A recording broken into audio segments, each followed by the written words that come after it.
Season 2 का ये पहला एपिसोड है और ये ब्लॉकबस्टर हो सकता है, क्योंकि आप जैसे एक महान क्रिकेटर हमारे साथ योगदान दे चुके हैं।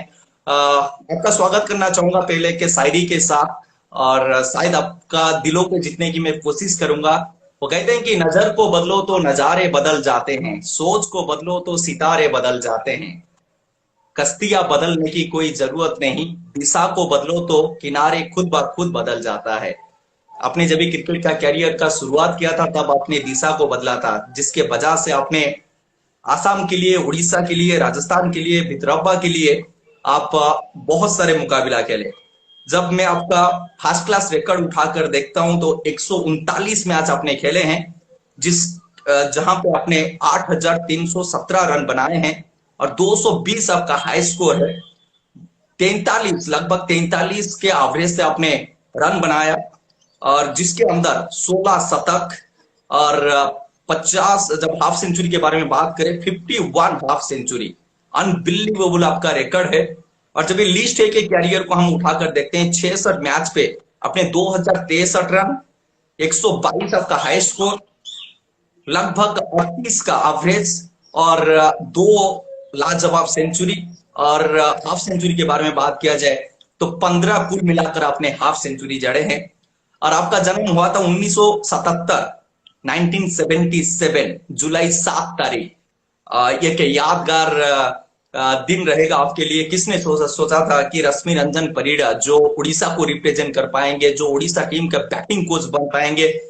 पहले तो आपका आइडेंटिफाई हम जानना चाहेंगे, आप कहाँ से बिलोंग करते हैं, आपका घर कहाँ पे है।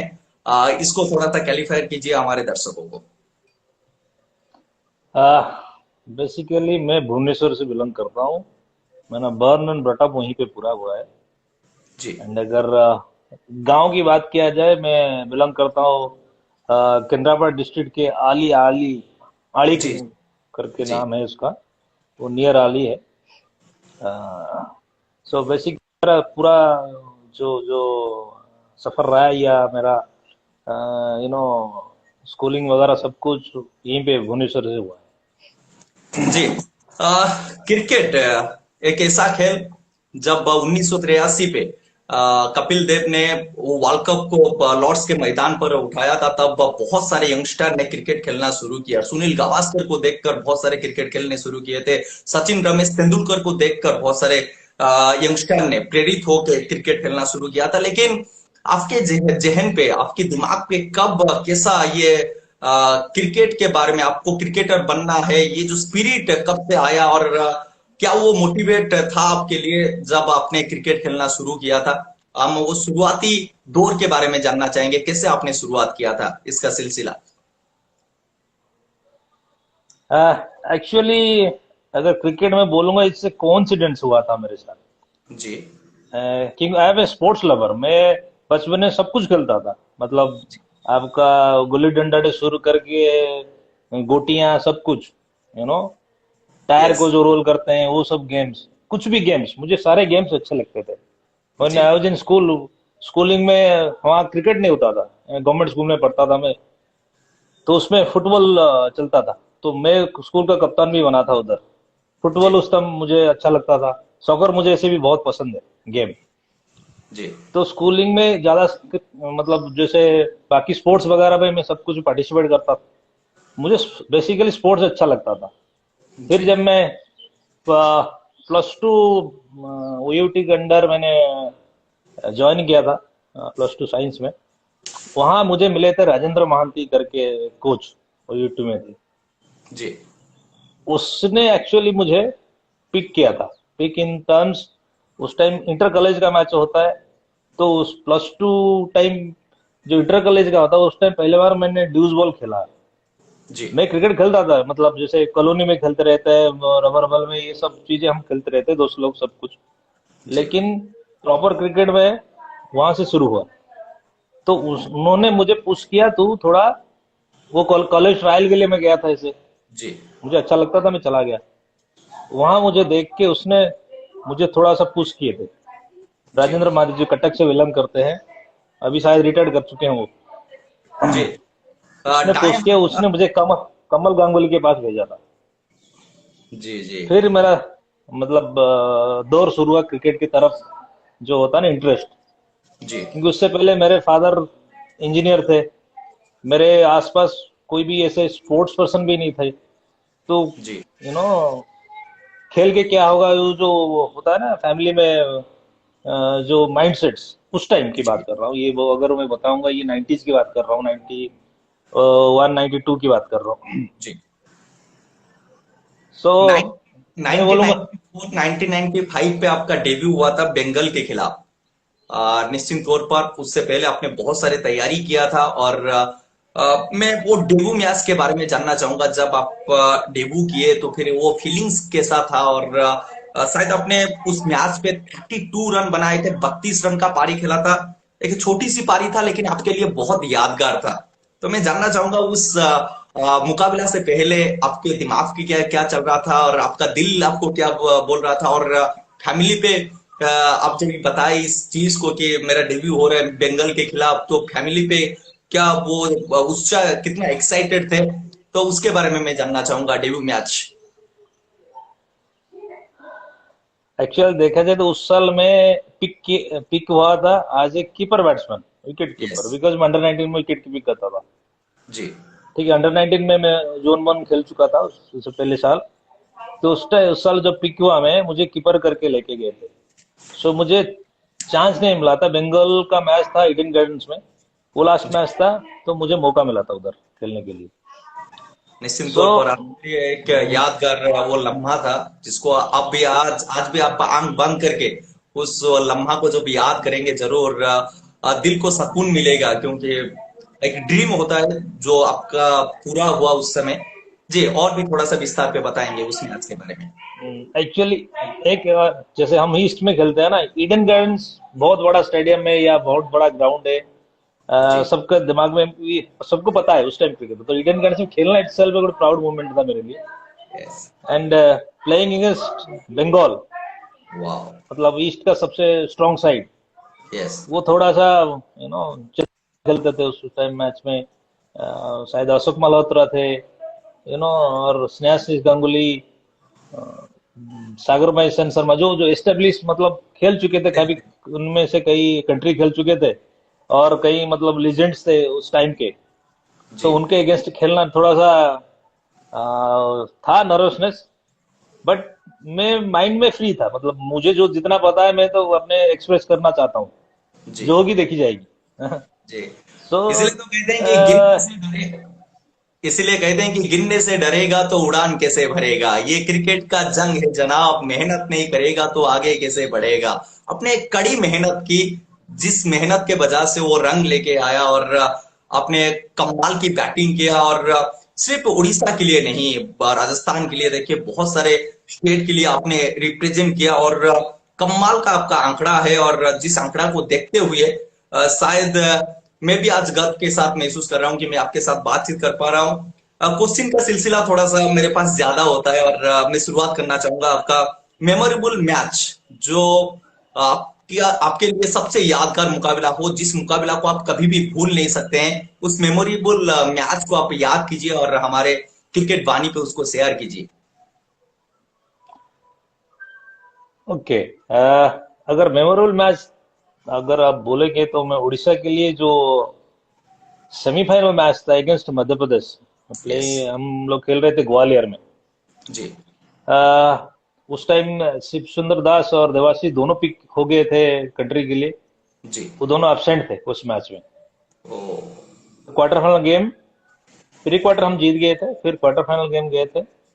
एंड उधर राजेश चौहान, नरेंद्र हिरवानी जैसे दिग्गज खिलाड़ी थे। जी चंद्रकांत पंडित उनका कप्तान था। जी तो और बाकी एमपी के काफी नामन प्लेयर्स थे। हम उस मैच में शायद उन्होंने 460, पता नहीं है, समथिंग किए थे। हमें उसको चेज करना था, जी चेज करना। थोड़ा सा नेटवर्क का प्रॉब्लम, लेकिन जी सर। जी जी वो मैच 468 चेज करना, बोलिंग लाइक राजेश चौहान, हिरवानी, उस टाइम के जो करंट इंडियन प्लेयर्स। जी तो हम लेट्स से हमको अंडरडॉग मानते थे उस टाइम, जैसे वहां खेल रहे थे और उनके जो जो प्लेयर्स थे, तो हम जी इतना दिमाग में कुछ नहीं डालते, हम बिंदास खेलेंगे, ये था प्लान में। जी। उसको हमने चेंज किया, 2 दिन लगे उसमें। मैंने किए थे 171 रन। वाह, आपके लिए तालियां लगनी चाहिए उस मैच के लिए खास तौर पर। एक तो पहली बार क्वार्टर फाइनल भी जीतना है, उड़ीसा को सेमीफाइनल पहुंचाना है, एक जी, तो एक था माइंड में कहीं ना कहीं। वो एक बट जनून था लुकिंग आपके एट द अंदर। देयर, हाँ, लुकिंग एट द ओपोनेंट, जो भी साइड है उनका, ठीक है, वो उनको वो दो फास्ट चॉइस बोलूंगा, ये वी आर अंडरडॉग्स जो भी है, तो हमें हमारे ऊपर ज्यादा प्रेशर नहीं था।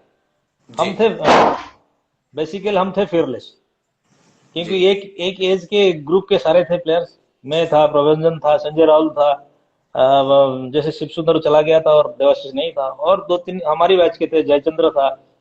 तो जी काफी लड़के सारे एक एज के थे, सो इतना सोचना नहीं है, जाओ अंदर अंदर बिंदास खेलते हैं। तो ये दिमाग में था उस रात। जब हम चेज कर रहे थे, मैं नेक्स्ट डे सुबह सुबह आउट हो गया, तभी हमें और 60-70 रन था जी जीतने के लिए। जी तो हमारे जो लोअर ऑर्डर थे, जगन्नाथ दास या गौतम गोपाल था विकेट कीपर, वो सब मिलके बाकी 50-60 रन तो उस मैच को बना जीता था दिए वो। उसमें। वो मैच जीता था। फिर वो मैच भी टर्नओवर के, तो 5 दिन का मैच था ना, नॉकआउट। जी उन्होंने फिर हमें दिया था 200 या 250 रन का टारगेट, क्योंकि वो जी जीत, ये तो नॉकआउट गेम है। फिर लास्ट डे खेलना है, विकेट उसमें टर्न कर रहे हैं, हम सेकंड बैटिंग कर रहे हैं, मतलब फोर्थ इनिंग्स हमारा है। टर्न करने लगा है, नया बॉल से एक एंड से राजेश चौहान, दूसरे एंड से नरेंद्र मोहन। हम लोग वहां पे भी 0 for 2 हो गए थे जी। Second innings zero. हमें तो जो भी है उस दिन खेलना, अगर मतलब अगर ड्रॉ भी करते हैं हम जीतते हैं, लेकिन वो टर्नर में ड्रॉ कराना भी मुश्किल काम था, क्योंकि जी 5वां दिन का विकेट था वो। तो मैं और प्रभंजन मिलके मैच निकाल दिया था। मैंने साठ जी सत्तर सेकंड इनिंग्स में किए थे, उसने भी 60-70 कुछ किए, हम मैच निकाल दिए। सो वो मैच सबसे, मुझे सबसे जब उड़ीसा खेला हूँ जितना साल, वो यादगार कभी नहीं भूलूंगा, कि पहली बार हमने सेमीफाइनल क्वालिफाई किए थे, और जी इतना एक स्ट्रॉन्ग टीम था, उसको हराए थे। जी। तो लेवल मुश्किल ऑफ कॉन्फिडेंस मुश्किल बहुत ऊपर परिस्थिति चला में गया था। मेरे ऊपर। पांचवा दिन का जो विकेट होता है वो बहुत टर्न होता है और वहां पे बैटिंग करना, रन बनाना, इसलिए तो कहते हैं कि मुश्किलें मुसीबतें तमाम है इस खेल में, जब बुलंद हो हौसला तो मुमकिन हर मुकाम है। तो निश्चित तौर पर आपने वो मुकाम को हासिल किया। नेक्स्ट क्वेश्चन के ऊपर हम जाएंगे। रिकॉर्ड जो आपने बनाया है, जो आपका हाईएस्ट स्कोर है 220 रन का, उस पारी के बारे में मैं जानना चाहूंगा। 220 मतलब दोहरा शतक, उस शतक के बारे में आप क्या बताना चाहेंगे? उसको जब याद कर रहे हैं तो फिर क्या सोच रहे हैं आप, उसके बारे में भी मैं जानना चाहूंगा। देखिए, उसी साल की बात कर रहा हूँ, वो प्री क्वार्टर फाइनल मैच में मैंने रन किया था। जी ये क्वार्टर फाइनल मैच जो मैं अभी बताया, वो क्वार्टर फाइनल मैच था। उसके पहले pre quarter match, pre quarter final हम खेल रहे थे JNK के साथ, जी जैसे नॉकआउट गेम जीत, अगर वो था बाराबटी में। जी बाराबटी थोड़ा सा हम लोग यूज टू थे काफी। तो हमने वहां, और मेरा प्रबंधन का दोनों का पार्टनरशिप हुआ था, ऑलमोस्ट 400 रन का पार्टनरशिप। वाह। उसने 180, उसने भी 180 कुछ किया था, मैंने 220 वहां किया था। जी तो एक ही का मैच बना। लेकिन क्या होता है ना, एक आप लीग मैच खेलते हो और नॉकआउट मैचेस, उसमें फर्क होता है काफी चीजें। जी क्योंकि नॉकआउट मैचेस में आपकी एक थोड़ा बहुत एरर जो होता है, गलती नहीं बोलूंगा, एरर थोड़ा बहुत कर नहीं सकते, क्योंकि आपका हो गया खराब, मतलब मैच चला जाता है और दोबारा चांस नहीं मिलता। जी सो उसको ऑल आउट करना है। हम अगर अच्छे फॉर्म में है, अच्छे फॉर्म करके क्वालिफाई किए हैं, सो उस फॉर्म कैसे बजाय रखा जाए, वो मैटर था सबके साथ। मतलब जैसे हमने बोला, उस बैच जो ग्रुप थे हमारे, ऑलमोस्ट सिमिलर एज ग्रुप के जैसे थे सारे, सबको सबका इसमें थोड़ा सा मैं श्रेय दूंगा देवाशीष और शिव सुंदर को। बिकॉज क्या होता है, एक आपके टीममेट कोई ऊपर अगर अगर खेल जाता है ना, वो जो कॉन्फिडेंस होता है वो देते हैं हमें, क्योंकि हमारा साथी कोई ऊपर खेल रहा है, दैट मीन हम लोग भी अचीव कर सकते हैं। वो कॉन्फिडेंस पूरा इंटर टीम में था, जी तो उनको थोड़ा सा मैं इसीलिए श्रेय देता हूँ। तो वो कॉन्फिडेंस जो सारे पूरा टीम के साथ होता है ना, उस टाइम फिर मुश्किलें नहीं होती। वो फिर फेयरलेस फेयरलेस क्रिकेट खेलता है। और जी उस साल हम खेल रहे थे, तो वो मैच में मैंने 200 किया था प्री क्वार्टर मैच फाइनल में, फिर क्वार्टर फाइनल में मैंने 171 किया था। जी। एक विप्लव स्वाई उन्होंने एक सवाल भेजे हैं आपके लिए कि Rashmi sir, who was your childhood cricketing hero growing up? आपका कोई बचपन का दोस्त जिन्होंने आपके साथ बहुत सारे क्रिकेट खेले हैं और आपके साथ साथ उन्होंने भी ग्रो किए हैं, अपने एक साथ क्रिकेट खेले हैं। हाँ, इसका श्रेय मैं इसको दूंगा, देवाशीष को मैक्सिमम, क्योंकि हम्म, आ, हम लोग साथ में ही खेले एक ही क्लब। जैसे मैं अपना कमल गांगुली के पास जब गया, दादा के पास 4 नंबर खेलने के लिए, उस टाइम वो भी खेल रहे थे। देवाशीष उधर थे, जयचंद्र थे। तब हम वो लोग सिर्फ अंडर 16 या 19 कुछ ट्रायल दे के आए थे, उनको रिजेक्ट किया गया था। बट वो जी बैच हम एक कॉम्बिनेशन बन गया था, फिर हम में मतलब और दो चार थे, कि उसको इसलिए देता हूँ क्योंकि वो जब मैं पहले सिलेक्ट हो गया था रणजी में, फिर एक साल के जी बाद वो आया देवाशीष। तो हम साथ में मैं 12 साल खेला हूँ उड़ीसा के लिए। मतलब जितना टाइम रहता है उस वो तो हम दोनों साथ में रहते हैं, साथ मतलब में रहते रूममेट्स। हैं। जी हाँ, एंड क्लब में तो एक साथ प्रैक्टिस करते थे, वो अलग बात है। लेकिन क्या होता है ना, एक बॉलर और बैट्समैन का जो कॉम्बिनेशन होता है, जी उसमें काफी पॉजिटिव्स निकल के आते हैं। निश्चित। अगर मैं बैट्समैन की तरह सोचता हूँ, एनी एनी मैच सिचुएशन में क्या सोचता हूँ उस टीम के बारे में, या कल का ये प्लान है और ये गेम है, उसके लिए कैसे मैं अपने आप को प्रिपेयर करता हूँ, वो बॉलर पॉइंट ऑफ से बोलता था। तो हम दोनों का जो सोच है, थोड़ा सा सिमिलर। डिफरेंट इसीलिए हो जाता था। हाँ, वो बॉलर पॉइंट ऑफ व्यू सोचता था, मैं बैट्समैन के पॉइंट ऑफ व्यू सोचता था। इवन ही हम दोनों में बहुत आर्ग्यूमेंट भी होते थे, जी उसमें। लेकिन वो इन्हें पॉजिटिव सेंस में अच्छी बात। सो दैट क्या होता है, हम हमें गेम प्लान जो होता है ना अपोनेंट, मुझे इजीली समझ में आता है, क्योंकि बॉलर का क्या सोच है, वो क्या करना चाहता है। जैसे मैं बैट्समैन क्या सोचता, तो उसको बॉलिंग में हेल्प किया, मुझे मुझे अपने बैटिंग में भी हेल्प किया उस चीजें। एंड ओवरऑल टीम के साथ भी हमने शेयर किया, बाकी चीजें हुआ जी। एंड उन्होंने अच्छा गया। कुछ अलग सो किया, उसको मैं बोलूंगा। उन्होंने कुछ अलग किया, आपने कुछ अलग किया, लेकिन जो किया आपने वो हमारे उड़ीसा के लिए सही किया, जिसकी वजह से आप दोनों को सैल्यूट मेरे तरफ से। नेक्स्ट क्वेश्चन के ऊपर हम आगे बढ़ेंगे। मैन ऑफ द मैच मतलब एक ऐसा अवार्ड जो जब भी कोई क्रिकेटर को मिलता है तो फिर उसके अंदर वो कॉन्फिडेंट बिल्ड होता है और भी वो बेहतर आने वाले मैच पे वो कर पाते हैं। तो फिर एक memorable man of the match आपका हमारे इस शो पे शेयर करेंगे आप। अगर memorable man of the match बोलूंगा, रणजी ट्रॉफी फाइनल में जब राजस्थान के लिए खेला, जी तो उसमें मैन ऑफ द मैच मैं ही बना था। And that was the first time in sense उस साल एक्चुअली बीसीसीआई ने वो अनाउंस किया था। थोड़ा सा कैश कैश प्राइस था, 25,000 मिलते थे उसमें। लेकिन man of the match in the final something special, ये मैं कभी नहीं भूलूंगा। एंड वो मैच सबसे मेरा अनदर यादगार, अगर मैं बोलूंगा, जैसे उड़ीसा के लिए था, वो राजस्थान के लिए था। And being a Ranji Trophy final खेल रहा हूँ पहली बार, जी रणजी ट्रॉफी फाइनल खेल रहा हूँ मैं। And that too against Baroda, in Baroda, yes Motibagh stadium में मैच हो रहा था। उस मैच में थोड़ा सा मैं रोशनी डालूंगा, बिकॉज जो ओडिशा की बात कर रहा हूँ ना, हम क्वार्टर फाइनल जीते थे, फिर सेमीफाइनल बड़ौदा के से हार गए थे उसी ग्राउंड में। हाँ हाँ वो कभी नहीं भूला था मैं, मेरा जहन में एकदम से था। जी इस बार ऊपर वाले ने मुझे दोबारा मौका दिया, इस मौके को मैं जाने ही दूंगा, कुछ भी हो जाए। जी। ये माइंड सेट में घुसा था मैं, रणजी की उसको फाइनल के क्लोज पहले बोल पूरी रहा हूँ। तरीके से पकड़ लेना है मौका को। कुछ कुछ भी हो जाए, मैं छोड़ना नहीं है। जी फिर वो मैच, लेकिन बहुत तगड़ा मैच हुआ था वो भी। अगर जी थोड़ा सा बिल्कुल। रोशनी डालूंगा उस मैच पे, क्या क्या क्योंकि परफॉर्मेंस था उस मैच पे आपका? आपने कितना रन बनाया था? क्या उस मैच पे क्या माइलस्टोन आपने हासिल किया था बतौर खिलाड़ी? मैंने पहले इनिंग्स में 60 के आसपास कुछ किया था। जी। सेकंड इनिंग्स में 90 करके आउट हुआ, 90। 100 नहीं हुआ, लेकिन अगर मैं टोटल मैच की हिस्ट्री बताऊं, हमने पहले बैटिंग किए थे, जी। 300 बहुत कम रन किए थे, 5 दिन का मैच है, 320 या 30 के आसपास कुछ किए थे, बहुत ज्यादा नहीं किए थे। हम्म। उन्होंने भी उस 320 के आसपास कर गए थे, लेकिन हमने 4-5 रन का लीड लिया था सिर्फ। सेकंड इनिंग्स में अगेन मैं आऊंगा, सेकंड इनिंग्स में हम 10 पे 3 आउट हो गए थे।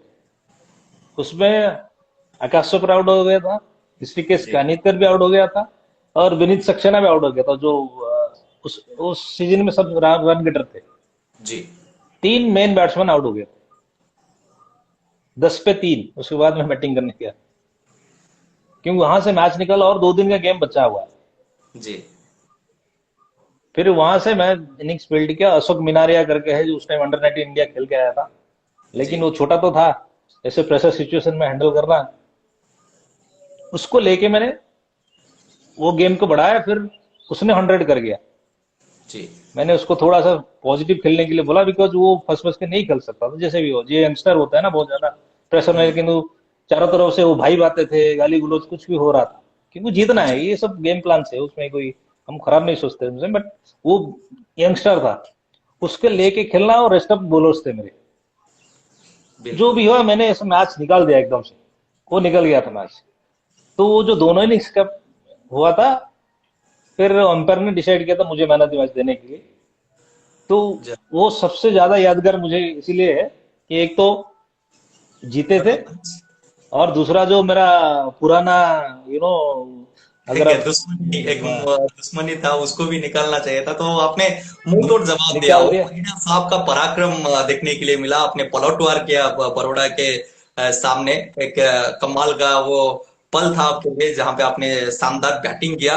नेक्स्ट क्वेश्चन के ऊपर जाते हैं, और man of the series, man of the tournament एक ऐसा अवार्ड है जहां पे आपको पूरा टूर्नामेंट पे मतलब बेहतर से बेहतरीन करना पड़ेगा, तब जाके आपको मैन ऑफ द टूर्नामेंट का अवार्ड दिया जाता है। तो वो मैन ऑफ द टूर्नामेंट एक ऐसा अवार्ड है जिसको आप बहुत बार प्राप्त कर चुके हैं, लेकिन एक यादगार man of the tournament award share करेंगे हमारे साथ। मैन ऑफ द टूर्नामेंट में शेयर करना चाहूंगा, कटक सनशाइन ग्राउंड में एक हुआ था टूर्नामेंट, उनका जी। सिल्वर जुबली ऐसे कुछ था। पहली बार उन्होंने थोड़ा इंट्रोड्यूस किया था, मतलब वनडे गेम, लेकिन टू दो दो इनिंग्स का, जी। 20 ओवर का और 15 ओवर का, दो दो इनिंग्स होगा। जी। एक न्यू फॉर्मेट था, उस टाइम T20 इंट्रोड्यूस नहीं हुआ था। मैं ये अगर वो बोलूंगा, शायद 2002-3 समर वही आसपास ही है, उस टाइम T20 आए नहीं थे मार्केट में। जी। तो उन्होंने डिफरेंट किया था, अच्छा टूर्नामेंट था। उसमें मैन ऑफ द मैच को टीवी मिलता था उस टाइम में, अगर टीवी मिल जाए तो बहुत बड़ी बात होती थी, मतलब एक कुछ भी प्राइज, मतलब 100 रुपए मिलते थे, बहुत ज्यादा उस टाइम बात कर रहा हूँ, वो तो टीवी मिल जाए तो सोने पे सुहागा। हाँ। तो उस टूर्नामेंट में मैं 3 मैच में मैन ऑफ द मैच बना, 3 ब्लैक एंड रेड टीवी मिले। जी। फिर फाइनल में मैं फिर मैन ऑफ द मैच बना, और मैन ऑफ द सीरीज बना। मैन ऑफ द सीरीज के लिए कलर टीवी था, और 4 ब्लैक एंड रेड टीवी था मिला था, तो मुझे कुल मिला के 5 टीवी मिले थे। जी। तो मैन ऑफ द जरूर। टूर्नामेंट की आज बात वो करो, वो टीवी आपके सबसे पास याद आता है मुझे। है? आपने हाँ? उस आज है आपके पास वो टीवी? घर पे रखे हैं आप? नहीं, वो कलर कलर वाला है, और ब्लैक एंड रेड मैंने दे दिया, जो भी मेरे रिश्तेदार को ही ले गया सब। जी बिल्कुल। कलर वाला आ, लेकिन आज तक है, उसको मैं रखा हूँ साइड। एक बार हमारे जो तो क्रिकेट वानी के फैंस है, क्रिकेट प्रेमी है, उनको बता देना चाहूंगा कि हमारे साथ आज जुड़े हुए हैं उड़ीसा रणजी टीम का बैटिंग कोच, जिन्होंने उड़ीसा को बहुत कुछ दिए हैं बतौर बल्लेबाज। जो रणजी पे इन्होंने कमाल किया है, धमाल किया है। रश्मि रंजन परिड़ा, और right handed batsman, leg break bowler, wicketkeeper, निश्चित तौर पर एक थ्री डोमिनेशन प्लेयर। शायद गेंदबाजी शायद आपका वो ताकत नहीं था, लेकिन बल्लेबाजी आपका ताकत था, और ताकत के वजह से आपने बहुत सारे स्टेट के लिए आपने कमाल किया था। नेक्स्ट क्वेश्चन के ऊपर आएंगे।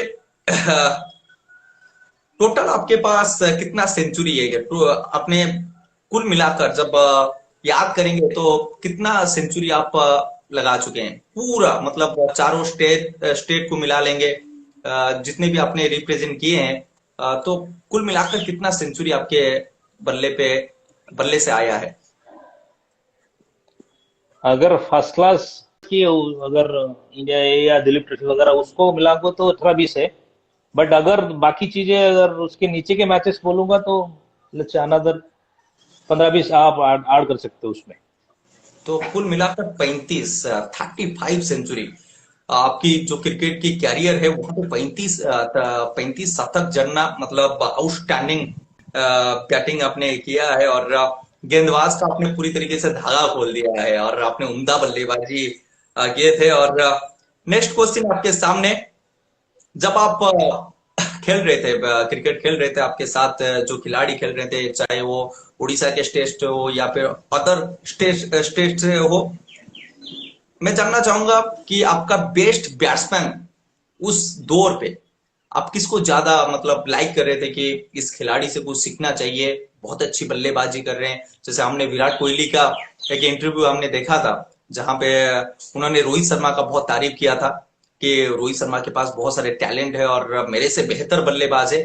तो ऐसे आपके दौर पे किस बल्लेबाज का नाम आप लेना चाहेंगे? अगर उड़ीसा की बात किया जाए तो हम लोग उसको शिव सुंदर को वॉच करते थे, क्योंकि उस हमारे बैच में वो था सबसे टेक्निकली करेक्ट बैट्समैन। जी। एक तो उस 19 इंडिया वो लीड करके आ चुका था उस टाइम, जूनियर में बहुत नाम था उसका। हम जब जस्ट सीनियर में घुसे एक साथ, वो जी। मेला एक साल पहले खेल चुका था रणजी। बट उसको इसलिए वॉच करते थे कि टेक्निकली बहुत स्ट्रांग था, सॉलिड था। तो कभी कभार उस टाइम जो कोचेस भी थे उतना ये नहीं बोलूंगा नॉलेजेबल, बट टेक्निकली चीजें जो होता है ना, आज के डेट में कोर्स करना पड़ता है, हमने भी कोर्स अभी किया हुआ है। तो जो छोटी छोटी गलतियां हमें लगता था होती है, तो कभी कभार उसको बोलते हैं तू खड़ा रहो कि थोड़ा देख हमें, अगर कुछ हो रहा है मुझे फील कर रहा है ये हो रहा है, थोड़ा सा तू देख ले। तो वो थोड़ा थोड़ा हमें इनपुट्स देता था अपना, लेकिन जब वो बैटिंग करता था हम मैक्सिमम वॉच करते थे। तो जी। उड़ीसा के लिए अगर आप पूछेंगे मुझे तो मैं शिव सुंदर दास को बोलूंगा, उसको वॉच करते थे। ये कंपेयर अदर। नहीं करता हूं मैं किसी से, बट और जब मैं राजस्थान के लिए खेला, उसमें एक बैट्समैन था रॉबिन बिस्ट करके। वो था जी। एकदम से मतलब थोड़ा सा गिट्ठा भी था, लेकिन जी। उसके हाथ में बहुत ज्यादा अच्छे शॉट्स थे। जी। अनफॉर्चुनेटली खेल नहीं पाया, लेकिन वो था उस लेवल का प्लेयर, खेल नहीं पाया, इंडिया ए वगैरह खेला। उसको मैं जी। बहुत लाइक करता था उधर राजस्थान में। तो अगर ओवरऑल अब डोमेस्टिक प्लेयर की बात किया जाए जिनके साथ मैं खेला हूँ, उनको कभी मैंने काफी चीजें वॉच की।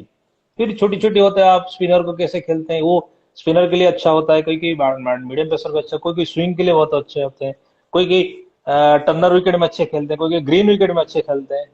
सो डिफरेंट बैट्समैन होते हैं। सो आप जब वॉच करते हो तो मैक्सिमम आप कितना वहां से लर्न करते हो चीजें, वो मैटर करता है। सो जैसे मैं बोला, राजस्थान के लिए उसको मैंने अच्छा माना था, और उड़ीसा के लिए नो डाउट शिव सुंदर दास था। बतौर बल्लेबाज आप निश्चित तौर पर आपने बहुत रनों की अंबार आपने लगाए हैं, लेकिन ऐसा कौन सा गेंदबाज, जिस गेंदबाज ने आपको तंग किया है, मतलब थोड़ा सा आप बैकफुट पे आते हैं, नहीं इस गेंदबाज को ना मैं डिफेंस करके निकल जाता हूँ, इस ओवर पे मेरे को विकेट नहीं गंवाना है, और उस प्रकार का गेंदबाज जो आपको थोड़ा सा डरा रहा था, धमका रहा था, और आप उसको आराम से खेल के निकल जाते थे? हाँ, ऐसे अगर देखा जाए तो ऐसे कोई लगा नहीं, लेकिन मुझसे सबसे अच्छा जहीर खान लगा था। जहीर खान, जी। क्योंकि बॉम्बे के अगेंस्ट में खेला था और वेस्टर्न के अगेंस्ट भी खेला था। जी। उसका जो एरिया जो होते थे बहुत डिफिकल्ट एरियाज होते हैं, मतलब पूरा अनकंफर्टेबल एरिया में डालता था कंटिन्यूअसली। जी। मुझे ज्यादातर उसी को ज्यादा मैंने अनकंफर्टेबल लगा, मतलब ज्यादा मैक्सिमम खेल नहीं पाए हम एक दूसरे के अगेंस्ट में। जी। मतलब 2-3 एक बार ऐसे हम गेंदबाज थे जो बाहर की तरफ गेंद को लेकर जा रहे थे, अमूमन वो बाएं हाथ गेंदबाज का कौन होता था, वो बाहर की तरफ लेकर जाते थे, लेकिन जो अंदर वाली गेंद शायद वो ज्यादा तंग करता था उस समय दाएं हाथ उस एंग हाँ, राइट हैंड बैट्समैन के लिए। एक तो लेफ्टी था, वो एडवांटेज था उसका। सो इस एंगल जी। से हम पिक करना इतना आसान नहीं होता, क्योंकि हम रेगुलर लेफ्टी पेस बॉलर को खेलते नहीं थे। जी। तो वो जितनी बार खेला मैं बहुत तंग किया, मतलब दिलीप ट्रॉफी में उसने उसने मुझे आउट किया था। जी। रणजी में आउट नहीं कर पाया, लेकिन दिलीप में आउट कर दिया था उसने, एलबीडब्ल्यू किया था उसने मुझे। जी। तो मुझे लगा किसी वो सबसे डिफिकल्ट बॉलर था। और अगर स्पिनर की बात किया जाए, मैं सबसे अच्छा रेट करता हूँ इसको, सुनील जोशी को। Sunil Joshi. Sunil Joshi Sunil Joshi left arm spinner. उसने बहुत तंग किया था मुझे। मैं खेला हूँ उसके अगेंस्ट में, लेट्स से 4-5 तो रणजी के मैचेस मिले, दिलीप ट्रॉफी में मिले, बट उसको पिक करना थोड़ा सा डिफिकल्ट होता था जी। As a left arm spinner. किसी एक ऑलराउंडर का नाम लीजिए जिन्होंने बैट के साथ बॉल के साथ कमाल किया है, मतलब एक जबरदस्त ऑलराउंडर हो, और ऑलराउंडर का भूमिका टीम पे मतलब बहुत प्रभाव डालता है और टीम को और भी स्ट्रांग बनाता है। तो किस ऑलराउंडर का नाम आप लेना चाहेंगे जिन्होंने आपको प्रभावित किया है? अच्छा, ऐसे तो काफी थे। अगर आप पूरा हिंदुस्तान की बात किया जाए तो ढूंढना पड़ेगा, लेकिन अपना उड़ीसा की बात मैं करूं तो वो था जयचंद्र था। उसमें वो दम था, खेलने पे अलग आता, लेकिन वो कंटिन्यूअसली 135 प्लस के आसपास डालता था बॉलिंग में। बैटिंग में जी। हर टाइम रन करता था, बिग रन नहीं करता था, लेकिन 70, 80, 100 के आसपास करता था वो। अगर जी। उड़ीसा की बात करो, इज द बेस्ट ऑलराउंडर मैं बोलूँ आज तक का। अगर इंडिया की बात करूं, ऐसे कोई, मतलब अभी करंट जनरेशन के उसके साथ तो मैं खेला ना हूं। मैं अपने जी। टाइम की बात, अ, कौन था।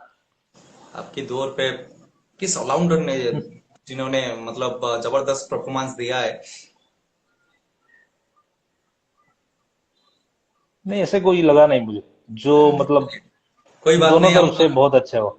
नेक्स्ट नेक्स्ट क्वेश्चन की ओर बढ़ते हैं। फियरलेस बैट्समैन, मतलब ताबड़तोड़ अंदाज पे जिन्होंने आके मतलब आए और छक्का लगाए, मतलब हवाई फायर किए, किस खिलाड़ी का नाम लेना चाहेंगे जिन्होंने थोड़ा सा वो धोनी के अंदाज पे बैटिंग करते थे उस समय, आप जब क्रिकेट खेल रहे थे तब फियरलेस क्रिकेटर का नाम आप फियरलेस क्रिकेट सबसे नंबर 1 प्लेयर था वो, जो Veeru, Virendra Sehwag.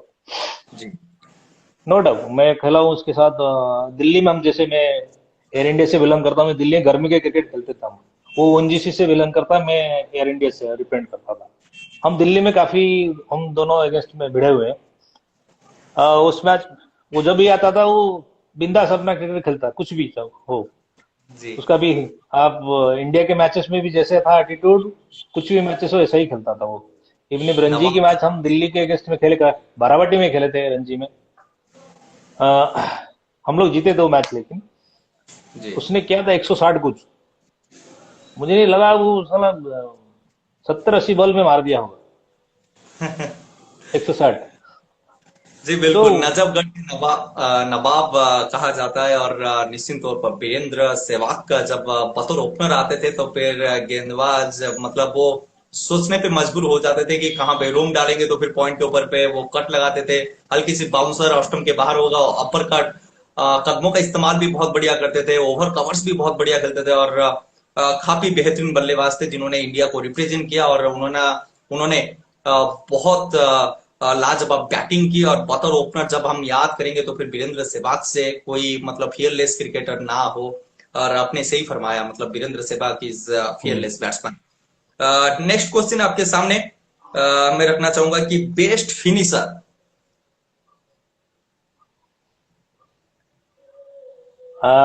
Best finisher, no doubt M S Dhoni, number 1 in the world. Not only मैं, अगर मैं बोलता हूँ क्योंकि मैं उसके साथ खेला हूँ, जानता हूँ उसको। एंड वो भी जब इनिशियली एयर इंडिया ज्वाइन किए थे, हमने 2 साल या 3 साल के आसपास खेले साथ में, काफी टूर्नामेंट्स। महेंद्र सिंह धोनी। फिर उसके बाद उनके अब बारे इंडिया में के लिए तो उसका तो और ज्यादा कुछ मुझे बोलना नहीं चाहिए उनके बारे में, तो जी सबको पता है, no doubt he is the best in the world, no doubt. जी सर, मैं महेंद्र सिंह धोनी के बारे में एक शायरी आपके सामने रखना चाहूंगा, क्योंकि आप उनके साथ बहुत करीब से उनको जानते हैं, पहचानते हैं। एक कहावत लिखा गया है कि परिश्रम इतना करो कि अनहोनी बन जाए होनी, तुम भी चमत्कार कर सकते हो, तुम भी बन सकते हो धोनी, हारी हुई बाजी को जीता जा सकता है, इस हुनर को महेंद्र सिंह धोनी से सीखा जा सकता है।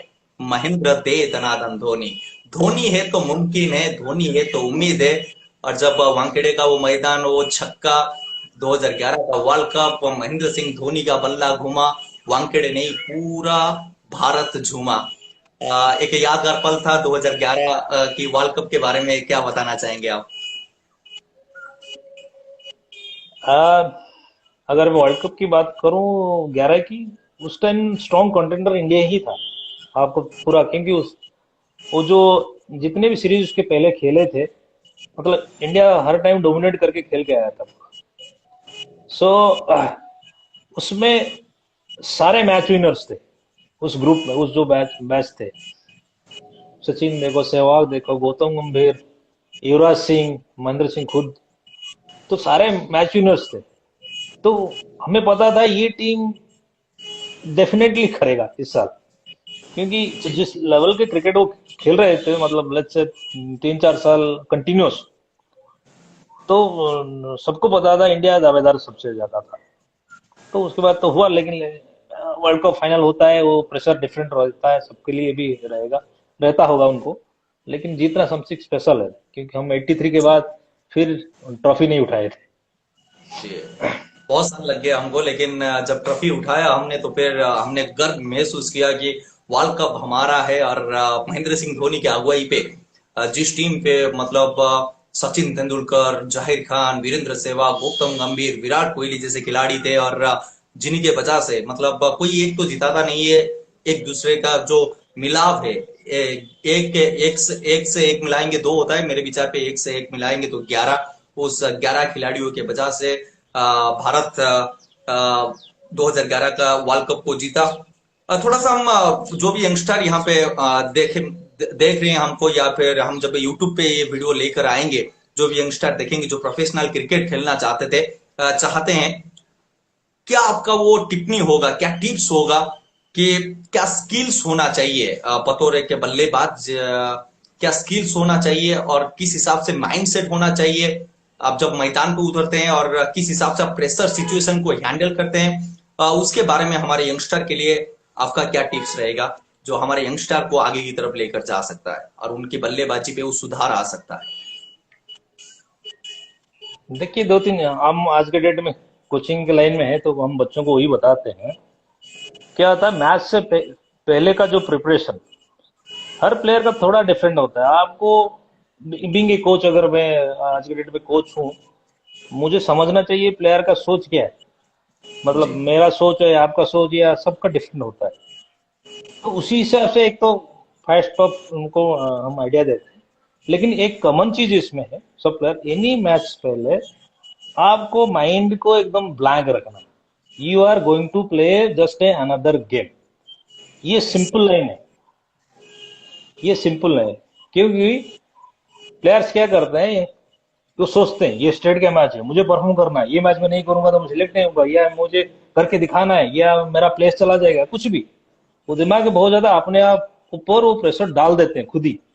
जी सो क्या होता है, वो जब मैच में अंदर जाते हैं वो खुद को एक्सप्रेस नहीं कर पाते, जो उनका एबिलिटी है, जो उनका पोटेंशियल, उससे कम परफॉर्म करते हैं।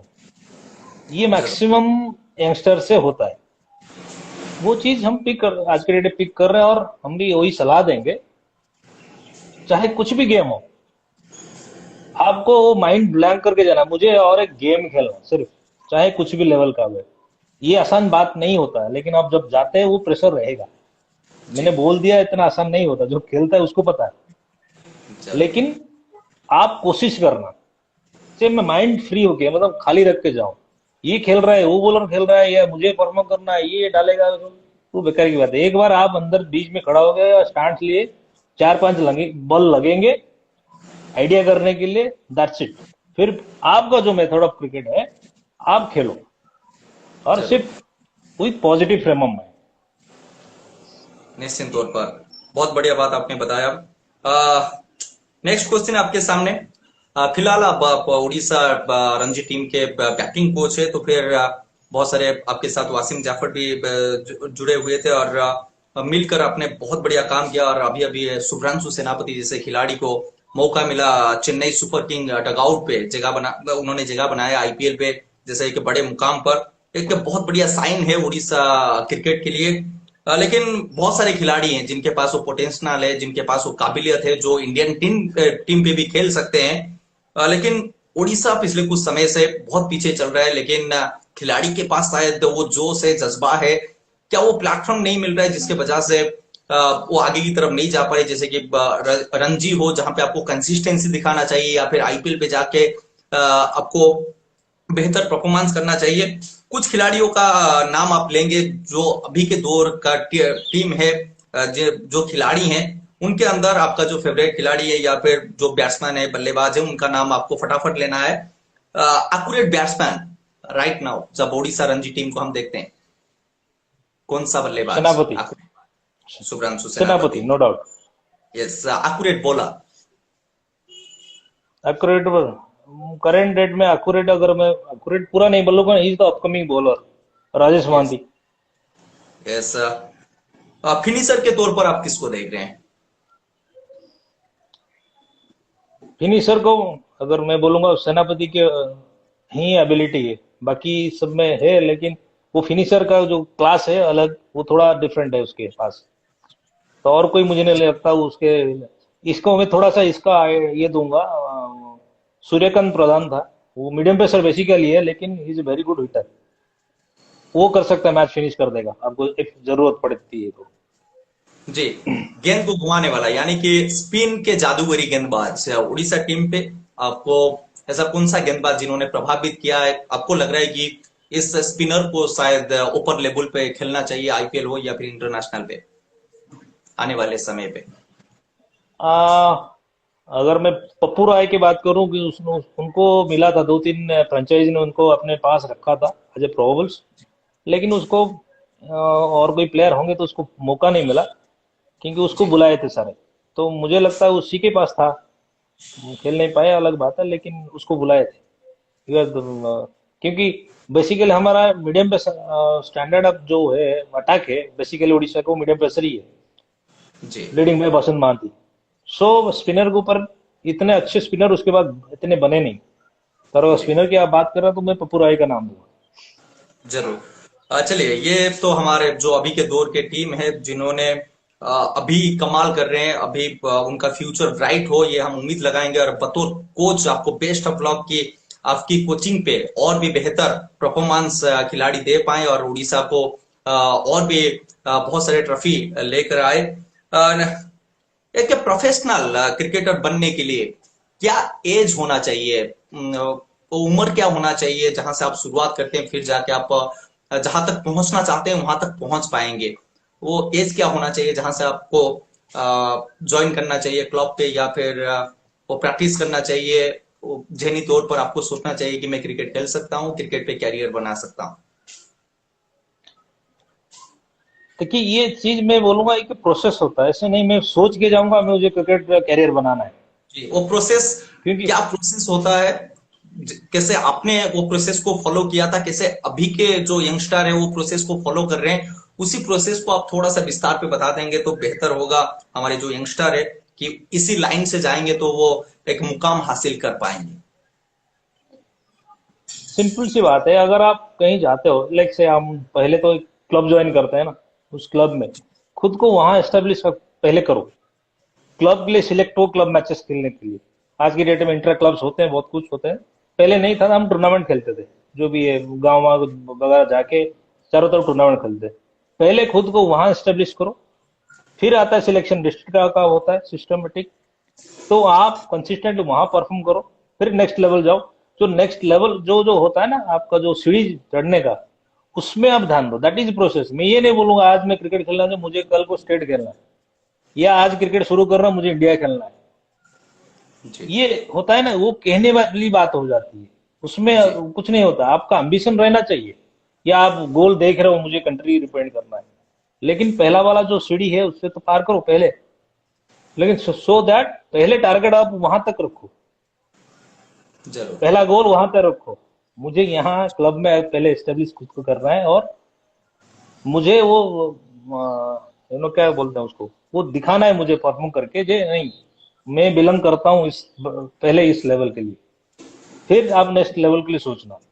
ये जी फर्क होता है आज के डेट जो जनरेशन की बात कर रहा हूँ ना, इवनिंग पेरेंट्स को ही बोलता हूँ, वो चीज होता है, पेरेंट्स का एम्बिशन रहता है आज के डेट में, जो मेरा बच्चा स्टेट खेल जाए, फिर आईपीएल खेलेगा जो भी है, सीधा वो सोचते हैं। लेकिन उससे पीछे जो बिहाइंड द सीन जो होता है ना, क्या बोलते हैं, जो ट्रेनिंग वगैरह, जो परिश्रम बोलते हैं, जो भी हार्डवर्क होता है, उसको कोई पता नहीं किसी को कितना करते हैं।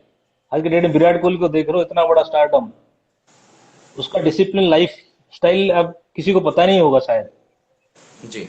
वो तो आप जो बोलता है पहले बिहाइंड क्या करता है। दिमागी तौर पर ये चीज सोचे कि कैसे आप छोटे से बड़े बन सकते हैं, एक एक कदम आप ऊपर की तरफ डालते जाइए, फिर आप वहां तक पहुंच सकते हैं, और उसके लिए आपको परिश्रम करना पड़ेगा, मेहनत करना पड़ेगा।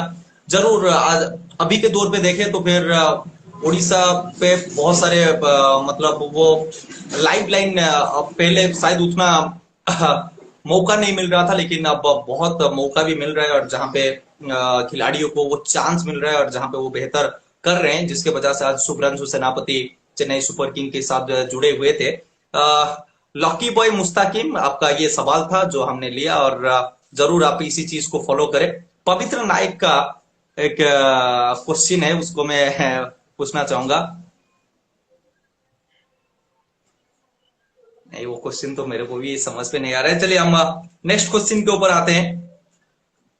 आपका आइडियल क्रिकेटर, मतलब आप किस क्रिकेटर को देखकर मेरे को क्रिकेट खेलना है और कुछ कमाल करना है, आपका आइडियल क्रिकेटर कौन?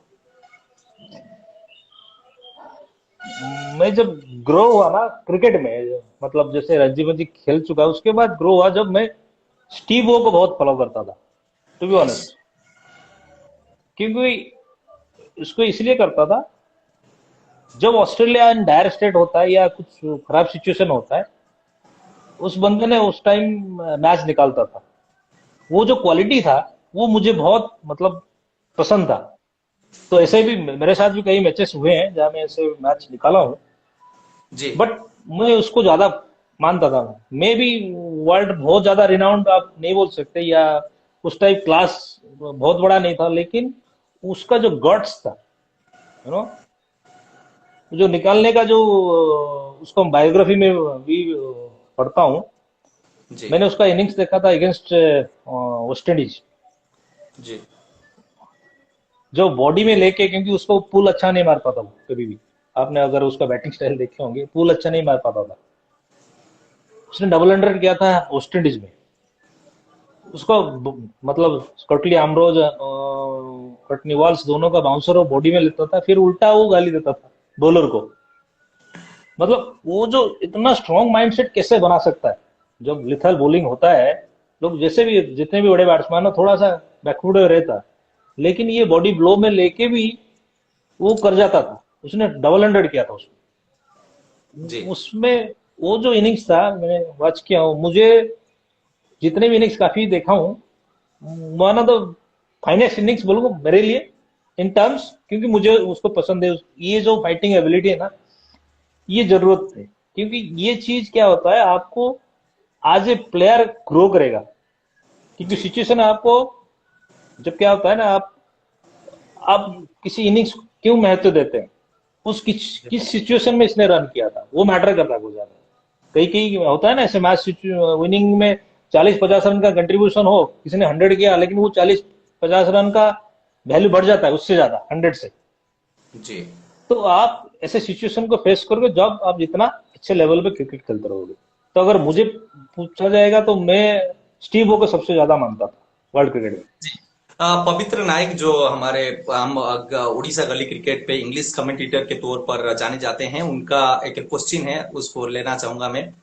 Who will Arjun for you, because you are Dronacharya, तो उनका मानना है कि आप जब भी गुरु है अभी उड़ीसा रणजी टीम पे, तो फिर आपके लिए वो अर्जुन वाला प्लेयर कौन है, उसको उनका उनको जानना है कि अर्जुन जैसा खिलाड़ी कौन है अब उड़ीसा रणजी टीम पे। नहीं, अगर मुझे पूछा जाए कि मैं सिर्फ अभी भी अर्जुन को ढूंढ रहा हूँ। अर्जुन मिला नहीं जी अभी तक जी, अभी तक मुझे। तो पवित्र भाई तो अभी अगर तक अर्जुन मिले ही नहीं, और जरूर ये हमारा उम्मीद रहेगा कि वो करण अर्जुन एक साथ आए और उड़ीसा क्रिकेट को ऊपर की तरफ लेकर जाए। थैंक यू वेरी मच पवित्र नायक। अ, अब आता हूं आपके हवीस के ऊपर। क्रिकेट को छोड़कर क्रिकेट के अलावा और क्या हवीस है रश्मि नंदन सर का, जो करते हैं बार बार। हॉबीज की पूछ, मैं सकर बहुत फॉलो करता हूँ, मुझे बहुत अच्छा लगता था सकर, लगता है जी अभी भी। मैं मैनचेस्टर यूनाइटेड का फॉलोअर हूँ, देखता हूँ जी उसका मैचेस मोस्टली। एंड ये मेरा जब टाइम मिलता है, जब फुटबॉल खेलने पसंद करता हूँ। जी बाकी बचा, म्यूजिक पसंद करता हूँ, मुझे गाने अच्छे लगते हैं। जी जैसे रियलिटी शो सारे होते हैं, मैं वॉच करता हूँ उसको। एंड मेरे फैमिली में करते हैं भी, क्योंकि my wife is classical dancer, तो बिलोंग करता है थोड़ा सा आर्टिस्ट लाइन पे। जी सो ये है भी, गाना सुनना, सॉकर को ऐसे मैं सारे स्पोर्ट्स फॉलो करता हूँ, लेकिन सॉकर बहुत ज्यादा करता हूँ। और जब भी जी टाइम मिलता है, कभी भी खेल खेल लेता हूँ उसको। जी जी। और तो सफर करना करंट आपको टाइम में, पसंद है, मतलब ये मौसम का जो मजा लेना ये आपको पसंद है। और एक हाँ बढ़िया सा मतलब एक बड़ा सवाल मैं आपके सामने रखना चाहूंगा कि आप काउंटी खेल चुके हैं, मतलब मतलब इंडिया पे नहीं, इंडिया से बाहर जाके इंग्लैंड पे जाके आप काउंटी क्रिकेट खेल चुके हैं, तो फिर कैसे भी मतलब वो लाइन अप होता है, मतलब आप कैसे वहां तक पहुंच सकते हैं काउंटी क्रिकेट खेलने के लिए, जहां पे आपको और भी बहुत कुछ सीखने के लिए मिलेगा जब आप काउंटी क्रिकेट खेलते हैं। जैसे हमने देखे हैं चितेश्वर पुजारा को, जो बहुत काउंटी क्रिकेट खेलते हैं। क्या कैसे था वो सफर, कैसा था, और कैसे आप वहां तक पहुंच पाए और कैसे पहुंच पाएंगे हमारे यंगस्टर वहां तक, उसके बारे में थोड़ा सा बताएंगे। देखिए, एक तो डिफरेंट सोर्सेस होता है, बट अगर प्रॉपर प्रोफेशनल क्रिकेट खेलना है तो आपको एक तो फर्स्ट क्लास क्रिकेट खेलना है। उसका जो उनका जो नियम है, मतलब रूल्स है, आपको एक साल में 6 मैचेस कुछ खेलने हैं, so that you are eligible for a overseas professional. फिर वहां जी से आपको मिलता है। ये तो एक बात होता है, हाउ टू गेट देयर। फिर आपने आपको अप्लाई करना पड़ता है, क्योंकि आपको उस साइट में अप्लाई करना पड़ता है। मैं अवेलेबल हूँ, अगर कोई क्लब इंटरेस्टेड हो तो मुझे ले सकता है। तो आपको जी। वो स्टार्ट्स देख लेते हैं, वो भी लोग वॉच करते हैं स्टार्ट्स। आप किस किस क्लब से खेले हुए हैं और किस खिलाड़ियों के साथ खेले हुए हैं, उनके बारे में थोड़ा सा बताएंगे। मैं यॉर्कशायर अंडर में क्लब था नॉर्थ लैंडन करके, वहाँ जी खेला हूँ, 5 साल खेला हूँ। और मैनचेस्टर में बोल्टन लीग करके था, वहाँ एक हीटन करके टीम था, उसके लिए मैं खेला 2 साल। तो ऐसे 5-7 साल खेला हूँ मैं।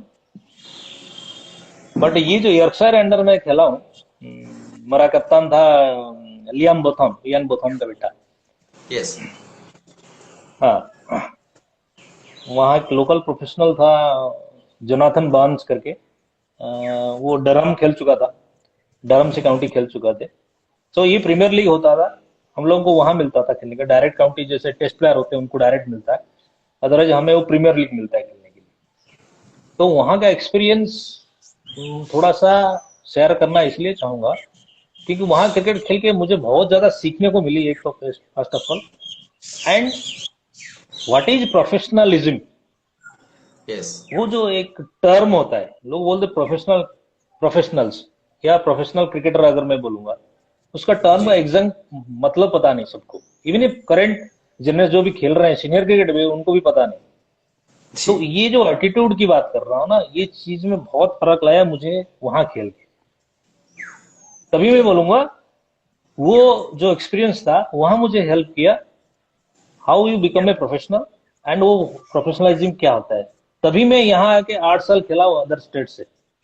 आफ्टर जी उड़ीसा में जब छोड़ा, उसके बाद 8 साल खेला अदर स्टेट्स, और 4 स्टेट से मैं खेला हूँ। जी। सो वो जो प्रोफेशनल एटीट्यूड मुझे चेंजेस आए हैं, तो काफी फर्क हुआ मुझसे, मेरे में। कि क्यों, जरूर इसलिए आप बोल रहा हूँ कि रिकमेंडेड एक करेंगे, एक लाइन और बोलूं। रिकमेंड करेंगे हमारे उड़ीसा की किसी भी खिलाड़ी को, जाए वो काउंटी क्रिकेट खेले और वहां पे स्टेब्लिश होके फिर वापस आए, जो भी खिलाड़ी अभी के मैं दौर के उड़ीसा पे हैं। मैं सब सारे को बोलता हूँ, आप जाओ, समर में वहां खेल के आओ, जी, सबको बोलता हूँ। लेकिन जरूर आप चाहिए और बहुत कुछ आपको सीखने के लिए मिलेगा इंग्लिश इंग्लिश कंडीशन पे। थोड़ा सा नेटवर्क का प्रॉब्लम, शायद हम बहुत देर से बात कर रहे हैं, पहले लाइव कॉट हुआ था उसके बाद, लेकिन आप लोगों के साथ आवाज हमारे साथ बने हुए हैं रश्मि सर। निश्चित तौर पर थोड़ा सा नेटवर्क का आवाज आ रही प्रॉब्लम है। था सर। बता रहे थे कि हर खिलाड़ी को जाना चाहिए और वहां पे परफॉर्मेंस मतलब खेलना चाहिए और परफॉर्मेंस देना चाहिए और बहुत कुछ सीखने के लिए मिलेगा। और नेक्स्ट क्वेश्चन के ऊपर आते हैं कि आपका फेवरेट फूड क्या है, मतलब खाना क्या आप पसंद करते हैं, बचपन पे क्या पसंद कर रहे थे और जब आपने मतलब आज स्पोर्ट्स मैन जब बने तो तब फिर क्या चेंजेस हुआ और तब आपने क्या पसंद किया खाना। Honestly I am very much foodie foodie person. मैं यस। सारे चीजें खाने के लिए मुझे पसंद है, और सारे डिफरेंट खाना पसंद है। क्योंकि जब मैं बाहर भी टूर वूर भी करता था, ये इंग्लैंड भी वगैरह, मैं ब्रिटिश लंच लेता था वहां पर। उनका जो खाना है उनके साथ मैं इंडियन वहां ढूंढता नहीं था कभी भी। जी। बीच बीच में कभी कभार हमने खाया, लेकिन मोस्टली ब्रिटिश खाना खाया। जैसे हर जगह जाता हूँ, जैसे even if Chinese, Lebanese, Italian, Thai food जो भी है, मैं हर जरूर। चीज वो कोशिश करता था। हर डिफरेंट एरिया का जो फूडिंग हैबिट है, क्या है और क्या टेस्ट है, मैं मुझे पसंद है। तो सब आई एम कुछ आपने बेसिकली फूडी टेस्ट किया। पर्सन। तो सब इतने सारे आपने डिश के बारे में, मैक्सिकन मतलब चाइनीज से लेके सब कुछ आपने ट्राई किया, लेकिन सबसे पसंद क्या लगा, इंडियन हमारा था या फिर जो बाहर का कंट्री का खाना होता है। मैं कंपेयर नहीं करूँ, क्योंकि अपना कंडीशन ही डिफरेंट होता है। मैं अगर जी। अभी इस टाइम की बात करूं, तो अपना वो जो दही पखाल है वो सबसे बेस्ट है फूड, बेस्ट है सबसे सर। बेस्ट है। हाँ, जी। उससे नेक्स्ट तो वो कंडीशन ही डिफरेंट नेक्स्ट। होता था। जी जी जी सर जी। हर कंडीशन का अलग अलग मजा है खाने का। ଆମ ଓଡିଆରେ ଯଦି କହିବା ତାହେଲେ ଓଡିଆ ପୁଅକୁ ପଖାଳ ପସନ୍ଦ, ଯଦି ପଖାଳ ଆମେ ଘରେ ଖାଇ ଦେଇଥିବା ତାହେଲେ 12ଟା ଗୋଟେ ଯାଏ ଆମକୁ ଖାଇବାକୁ କିଛି ପଡିବ ନାହିଁ। ତ ସେଟା ହଉଛି ଗୋଟେ ମାର ବି ତା ଦେହରେ ଗୋଟେ ଭଲ ପାଇବା ଥାଏ, ସାୟଦ କିଛି ନଥାଉ କିନ୍ତୁ ସେ ପଖାଳ ଭାତ ହେଲେ ଆମର ବହୁତ ଖୁସି ଥାଏ, ତାକୁ ଖାଇବାରେ ବି ଆମେ ଶାନ୍ତି, ଖାଇସାରିଲା ପରେ ସେ ଶାନ୍ତି ବି ଲାଗିଥାଏ। ଆ, ତ ନିଶ୍ଚିତ ଭାବରେ ଆପଣ ପଖାଳକୁ पसंद करती। नेक्स्ट क्वेश्चन के ऊपर मैं आता हूँ कि क्या डाइटिंग होना चाहिए जब आप अपना फिटनेस लेवल को ऊपर की तरफ लेकर जाना चाहते हैं। क्या डाइटिंग होना चाहिए जब आप अपना फिटनेस बेहतर बना सकते हैं और भी आप मैदान पे बहुत अच्छी तरीके से परफॉर्मेंस दे सकते हैं, डाइटिंग क्या होना चाहिए। नहीं, ये जरूरी है। ये एकदम से जरूरी है कि आप जितना भी ट्रेनिंग कर लो, आपका साथ आपका डाइट बहुत जरूरी है। डाइट इन टर्म्स, आप क्या खाते हो, खाना बंद करना नहीं है। डाइटिंग मतलब आप क्या खाते हो, किस टाइम जी क्या खाते हो, कौन सा परसेंटेज कितना चाहिए, कार्बो हो या प्रोटीन्स हो, चीजें सब। क्योंकि आज के डेट में ये साइंटिफिक हो गया सब कुछ।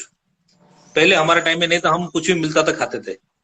तो हो, हम फिटनेस तो कर लेते थे, लेकिन शरीर का जो क्या बोलते स्ट्रेंथ या स्ट्रांगनेस उतना उतना नहीं था। तो कहीं ना जी। कहीं हमें इंजरी से जुड़ना पड़ता था, क्योंकि जी हम अवेयरनेस नहीं थे। फैक्ट है, हम इतने अवेयर नहीं थे।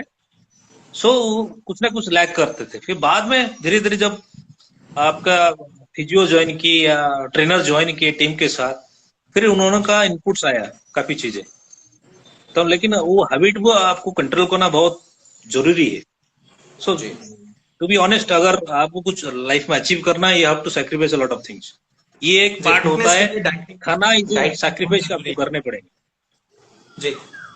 फिर भी आप क्या मतलब आप अभी के जो खिलाड़ी हैं उनका क्या डाइटिंग रहता है, मतलब सुबह उठ के वो क्या खाते हैं, लॉन्च पे क्या खाते हैं, डिनर पे क्या खाते हैं, आप उनके साथ हर समय होते थे और उनके साथ शायद आपने भी लॉन्च डिनर्स किए होंगे, तो फिर उनका क्या वो खाना खाते थे जो शायद यंगस्टर उसी चीज को फॉलो करे, उसी खाना को खाए और शायद उनका फिटनेस लेवल और भी ऊपर की तरफ आए।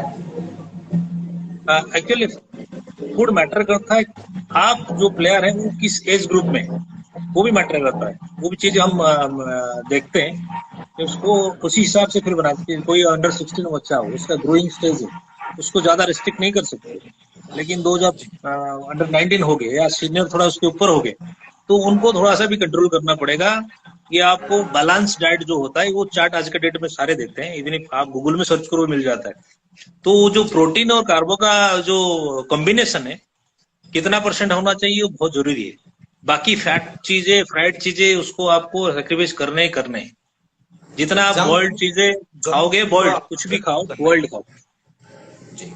वो जो तो ये और फ्लैट फिटनेस और ड्रिंक्स जैसे डाइटिंग कोल्ड ड्रिंक हुआ, आइसक्रीम हुआ, उसको थोड़ा सा रेस्ट्रिक्ट करना पड़ेगा। जरूर। क्योंकि विराट कोहली हम देखते हैं सिर्फ हमारे इंडिया पे नहीं, पूरा वो विश्व को एक मतलब प्रेरणा दे रहे हैं कि फिटनेस लेवल क्या होना चाहिए। उन्होंने कुछ अलग तरीके से उन्होंने फिटनेस लेवल को ऊपर की तरफ लेकर गए। तो निश्चित तौर पर फिटनेस आपके पास होगा तो फिर आप बेहतर क्रिकेट खेल सकते हैं और भी आप फुर्तीला हो सकते हैं, आप आपके अंदर वो तंदुरुस्त आप हो सकते हैं। और आपने सही फरमाया सर कि फिटनेस लेवल आपके पास होना चाहिए, और खासतौर पर हम जब उड़ीसा क्रिकेट को देखते हैं और भी मेहनत करना पड़ेगा, चाहे जिम पे हो, चाहे वो फिटनेस लेवल पे हो, डाइटिंग पे हो, किसी भी तरीके से आपको फिट रहना है। एक खिलाड़ी को नेट सेशन कितना समय करना चाहिए? आप जब एक कोच है तो फिर एक खिलाड़ी कितना समय नेट पे गुजारना चाहिए, चाहे वो बैट्समैन हो चाहे वो गेंदबाज हो? देख, ये जो प्रिपरेशन होता है इसमें आपको वो जो टाइमिंग होता है, किस टाइम पे आप ट्रेनिंग कर रहे हो, किस टाइम में प्रैक्टिस कर रहे हो। मान लीजिए आपका सीजन शुरू होगा सितंबर से या अगस्त जी से या अक्टूबर से, जी तो बिफोर द सीजन क्या करना चाहिए, ऑफ सीजन क्या करना चाहिए, और शुरुआत सीजन जो शुरू हो रहा है आप कर रहे हो अपना एग्जाम एग्जाम सब खत्म हुआ है, समर का हॉलीडेज हो गया, अभी क्या करना चाहिए, जी ये मैटर करता है किस टाइम की आप ट्रेनिंग कर रहे हो। बाकी बचा नेट्स प्रैक्टिस। कई कई मैंने क्लब्स में देखा हूँ या प्लेयर से बात जब करता हूँ मुझे पता है वो जी रोज स्टेरियोटाइप करते हैं, उसमें ज्यादा उसमें ग्रो नहीं करता, लेकिन वो रोज प्रैक्टिस करते हैं, उसमें ग्रो नहीं करता। एक चीज है आपको बीइंग ए बैट्समैन हो बॉलर हो, आपको खुद का भी एक पता होना चाहिए मुझे किस स्पेसिफिक चीज में वर्क करना है। आप रेगुलर प्रैक्टिस करते रहो, लेकिन साथ साथ में ये चीज जो स्पेसिफिक होता है उसके लिए आपको भी एक्स्ट्रा थोड़ा वर्क करना है। क्योंकि जी जैसे ग्रेजुअल ये ऑफ सीजन है, अभी मैं अगर मैं समर की बात करूं, इस टाइम में आपको दोनों आपका स्किल और फिटनेस दोनों वर्क करना चाहिए। जी क्योंकि फिटनेस आप दिन में ज्यादा नहीं कर सकते क्योंकि गर्मी है। आप अर्ली मॉर्निंग उठ के करो, खत्म है, आफ्टरनून आप प्रैक्टिस करो। बट लेकिन स्किल में जो आपको थोड़ा सा जिसमें आपको लग रहा है कमी है, उसके ऊपर ध्यान देके प्रैक्टिस करो। नहीं है मुझे आधा घंटा सिर्फ बैटिंग करना है या 1 घंटा बैटिंग करना है, वो जी पर्पसफुल होना चाहिए, मैं क्या करना चाहता हूँ। ऐसे नहीं कुछ भी करो। ये काफी चीज मैं जो बात करता हूँ ना, मुझे लगा ये जाते हैं सिर्फ करते हैं आते हैं और कुछ जी नहीं। जी हमने तो वो पर्पसफुल होना चाहिए। देन अमन शास्त्री के साथ सीजन जब पिछले होता है पास में क्या करना है बताएंगे। जी हम पिछले साल अमन शास्त्री के साथ बात किए थे और उनका भी मानना था कि जब आप 4 दिन नेट प्रैक्टिस कर रहे हैं तो फिर और 3 दिन आप जरूर आपके स्किल के बारे में, आपके फिटनेस के बारे में सोचिए। और जब आप स्किल के ऊपर ना काम नहीं करेंगे, आपके फिटनेस के ऊपर काम नहीं करेंगे, तो फिर आप जितना प्रैक्टिस कर रहे हैं उसका कुछ भी फायदा नहीं रहेगा।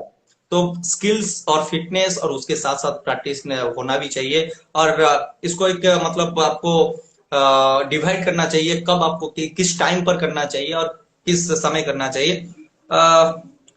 नेक्स्ट क्वेश्चन आपके सामने, आपका फेवरेट शॉट, मतलब जिस शॉट को आप आंख बंद करके भी खेल सकते हैं? मेरा फेवरेट शॉट्स था बैकफुट ड्राइव।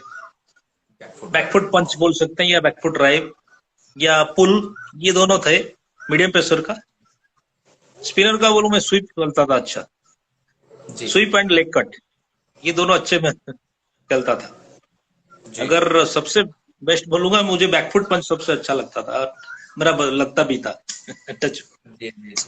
बैटफुट पंच आपने मतलब बैटफुट पंच नहीं दिया, आप तो उड़ीसा क्रिकेट का वो सरपंच भी अभी बने हुए हैं, और उम्मीद रहेगा कि आप इस तरीके से इस काम को आगे की तरफ लेकर जाए और उड़ीसा का नाम को रोशन करे।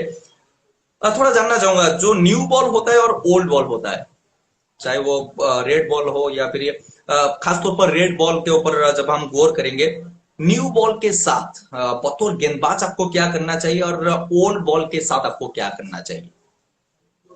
क्या वो विविधताएं हैं?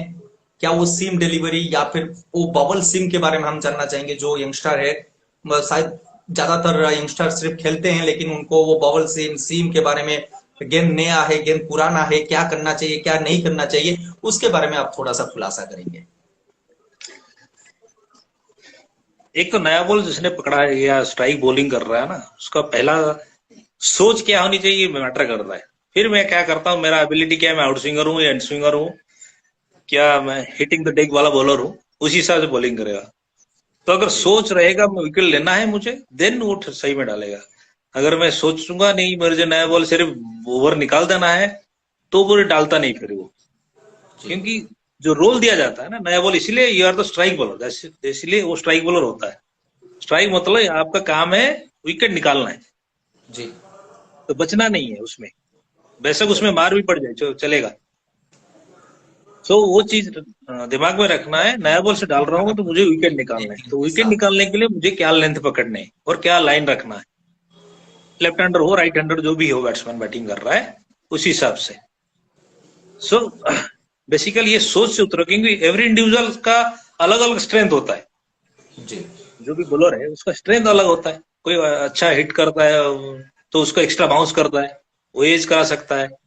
डिपेंड करता है किस लाइन पे उसको डाल रहा है, किस लेंथ पे डाल रहा है वो।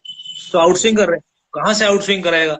ऑफ स्टंप बाहर से नहीं, ऑफ स्टंप ऊपर से ही होना चाहिए। बाहर होगा तो विड्थ मिलता है, फिर बल्ला फेंकते हैं मारते हैं, वो ऊपर से जाता है पॉइंट के ऊपर, कवर के ऊपर चला जाता है वो चीज। जी जी। तो कई कई चीजें डिपेंड करता है किस टाइप का बॉलर है, तो अपने स्ट्रेंथ के हिसाब से उसको करना है नए बॉल में। और सोच ये रखना चाहिए मुझे विकेट निकालना है, तभी वो ठीक से डालता है और फेयरलेस डालता है। ये तो नए बॉल की बात कर, अगर पुराने भी आता है, डिपेंड करता है आप किस कौन सा फॉर्मेट मैच कर रहे हो। जैसे अगर टेस्ट मैच है या वनडे है या T20 है, किस इसमें आप बॉलिंग कर रहे हो, हर का प्लानिंग अलग अलग होता है। जरूर। तो अगर खासतौर पर हम वो टेस्ट मैच के बारे में जानना चाहेंगे कि टेस्ट मैच जब आप एक पुराने में साथ कुछ समझा लेते हैं, साइन करवा लेते हैं, फिर वो पुरानी गेम के साथ क्या करना चाहिए गेंदबाज को?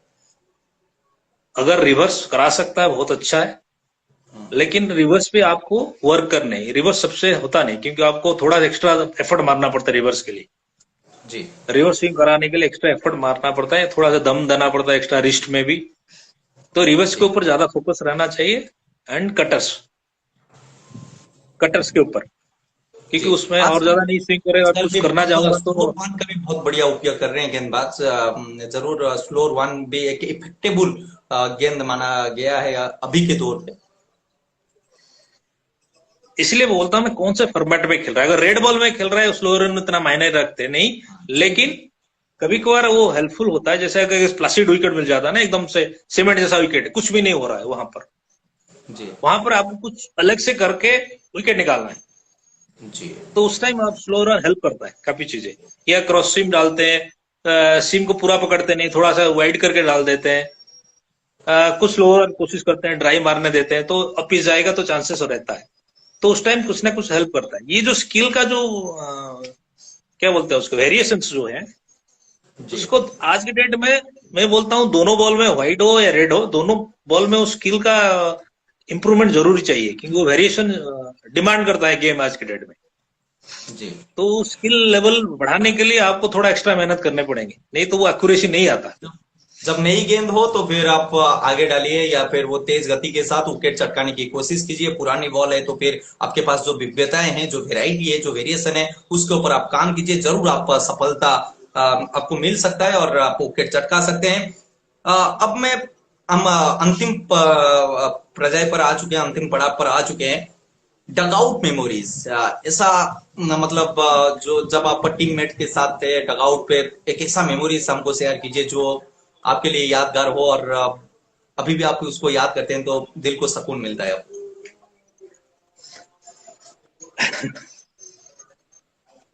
अगर मैं बोलूंगा इसी मैच को, मैं अगर क्वार्टर फाइनल उड़ीसा की मैच अगर मैं याद करूं, जी क्योंकि मैं आउट हो गया तो सुबह सुबह, और मुझे 60-70 रन करने थे जीतने के लिए। जी तो मैं आया ऐसे ही, मतलब बैठा रहा, पैड वैड उतारा नहीं जब तक मैच जी खत्म हो जाए। वहां बैठा रहा, सिर्फ बैठा रहा, और जितने भी बैठे थे किसी को उठने ही नहीं दिया। मतलब जब थोड़ा सा पार्टनरशिप बना ना, क्योंकि वो जो नेल बाइटिंग टाइम होता है, आप माइंड इतना घुस जाता है, मुझे लगता है ये चीज करने से कुछ गलत हो जाएगा क्या, आप उठना नहीं है। जी तो ये जो सुपरस्टिशियस होता है, वो डॉग आउट मोमेंट में आज तक भी मुझे याद है। फिर जरूर। जब मैच इनिंग्स लीड लिए उसके बाद मैंने पैड वैड खोला, अलग बात है, लेकिन उस जो जितना टाइम था, ऑलमोस्ट लंच तक, सुबह सुबह आउट लंच तक पूरा सा हम ऐसे ही बैठे रहे, किसी को जी उठने भी नहीं दिया। जाने नहीं दी किधर, इवन कोई कंफर्ट ब्रेक ले उसके लिए भी मना कर दिया मैंने। जी तो जी उस टाइम जरूर। मानते थे। जी जी जी। ये बहुत बढ़िया चीज आपने बताया। ये ड्रेसिंग रूम का जो माहौल होता है ये कमाल का माहौल होता है। एक जरूर आईपीएल का माहौल है। आपका फेवरेट आईपीएल टीम, आप किसको सपोर्ट करते हैं और जानना चाहेंगे हम। अगर ऐसे कोई स्पेसिफिक टीम मुझे सपोर्ट नहीं करता, मैं अच्छे क्रिकेट को सपोर्ट करता हूँ। जी इस साल की अगर मैं बात करूं, काफी यंगस्टर्स उभर के हैं, इसलिए हम ये नहीं, हम वो जो हमारे जो सुपरस्टार्स हैं उनके ऊपर पूरा डिपेंड करते हैं, जी वो कर नहीं रहे इस साल। तो वो जी एक बहुत अच्छी चीज हुई है। कई कई यंगस्टर्स ऐसे अपने को दिखा रहे हैं, पता लग रहा है नहीं ये ही is the future of Indian cricket. जी। तो इवन से अपना आप देख सकते सुपरस्टार हैं इतना अच्छा लखनऊ नहीं के लिए बनने के बाद भी टीम उनका अच्छा कर रहा है।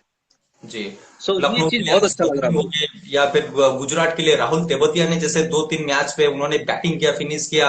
या फिर मुंबई इंडियंस के लिए तिलक वर्मा काउंटर प्रेशर, उन्होंने जिस हिसाब से बैटिंग किया।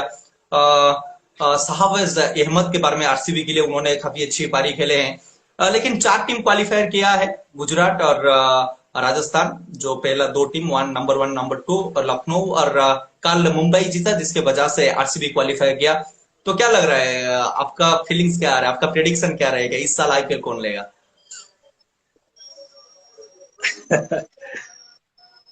कभी कभार आपका टाइम आपको साथ देता है सही टाइम पे, ये एक होता है। जैसे आरसीबी वो, ये जो टाइमिंग है उसका, टाइम टाइम ने साथ दिया है। जी ये क्यों मुझे लग रहा है इंट्यूशन होता है अंदर से, ये जी लेना जाए, जी। पता ना, सुमित भाई आप टाइम अपना आपके सवाल साथ। रख सकते हैं। जी सर, फिर भी आप मतलब एक बार आंख बंद कीजिए और खोलिए, मतलब किस टीम का नाम प्रेडिक्शन आपको एक करना है, सिर्फ एक टीम का नाम आपको लेना है। आ, एक टीम का नाम लेंगे तो मुझे लगा राजस्थान रॉयल्स को जीतना चाहिए। जी बहुत तगड़ा टीम बनाया उन्होंने। और मेरे विचार पे जॉस बटलर थोड़ा सा खामोश है, उनका बल्ला 2-3 मैच आप जब भी उठाकर देखते हैं। लेकिन ये जो नॉकआउट गेम है या फिर प्लेऑफ्स है, यहाँ पे जब ये अच्छी बल्लेबाजी करते हैं तो फिर उनके पास वो गेंदबाजी है, वो जीत सकते हैं आईपीएल। और राजस्थान ने कमाल की प्रदर्शन दिखाया है। चलिए अब इंटरनेशनल क्वेश्चन, जो हमारे क्रिकेट बानी क्लास रहता है, आप बहुत बड़े क्रिकेटर हैं और आपके पास बहुत अनुभव है। लेकिन हम जो क्वेश्चन पूछेंगे क्या उसका आप सही जवाब दे पाएंगे, उसका थोड़ा सा टेस्ट करते हैं। रैपिड फायर राउंड, 5 क्वेश्चन मैं आपके सामने लेकर आऊंगा। इंटरनेशनल और रणजी का भी क्वेश्चन रहेगा उसके अंदर। पहला कैप्टन जो भारत ने प्रोड्यूस किया था, उस कैप्टन का नाम क्या था। पहली बार जब भारतीय टीम बना तो फिर किस खिलाड़ी को कप्तान के तौर पर चयन किया गया था, उस खिलाड़ी का नाम क्या था। पहली बार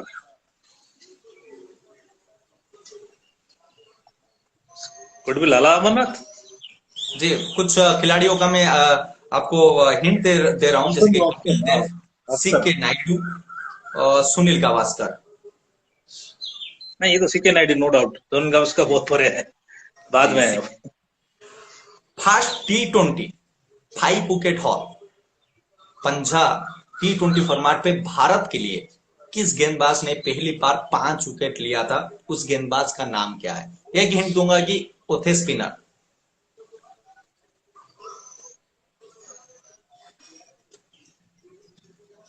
5 विकेट लेने वाला चहल।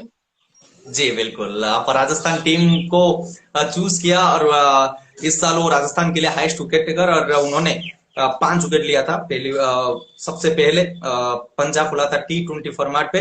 Next question number 3, Virat Kohli का टेस्ट फॉर्मेट पे सर्वाधिक स्कोर कितना है?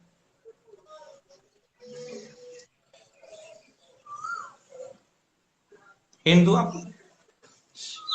यस। 254, 257, 262। टेस्ट फॉर्मेट पे 254, 57, 62। 54 क्यों लग रहा है मुझे? जी ऑडियंस पूल भी आप ले सकते हैं। जी बिल्कुल, आपने सही कहा, 254 विराट कोहली का ये सर्वाधिक स्कोर है। लेकिन आप रणजी बहुत खेल चुके हैं आप, मतलब कुल मिलाकर मैं जब भी देख रहा था 139 आपका रणजी मैच है। और निश्चित तौर पर जब रणजी ट्रॉफी का शुरुआत हुआ था वो साल कौन सा था? पहली बार जब रणजी ट्रॉफी का सिलसिला शुरुआत हुआ वो साल कौन सा था? ऑप्शन आपके सामने, 1934, 1936, 1941।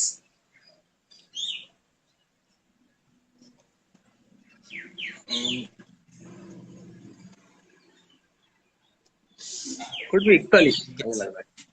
1900 41, और 41। 41, ये गलत आंसर। 1934 पे शुरुआत हुआ था और तब से लेकर अब तक हमने बहुत सारे सितारे को देखे हैं और हमने पाए हैं।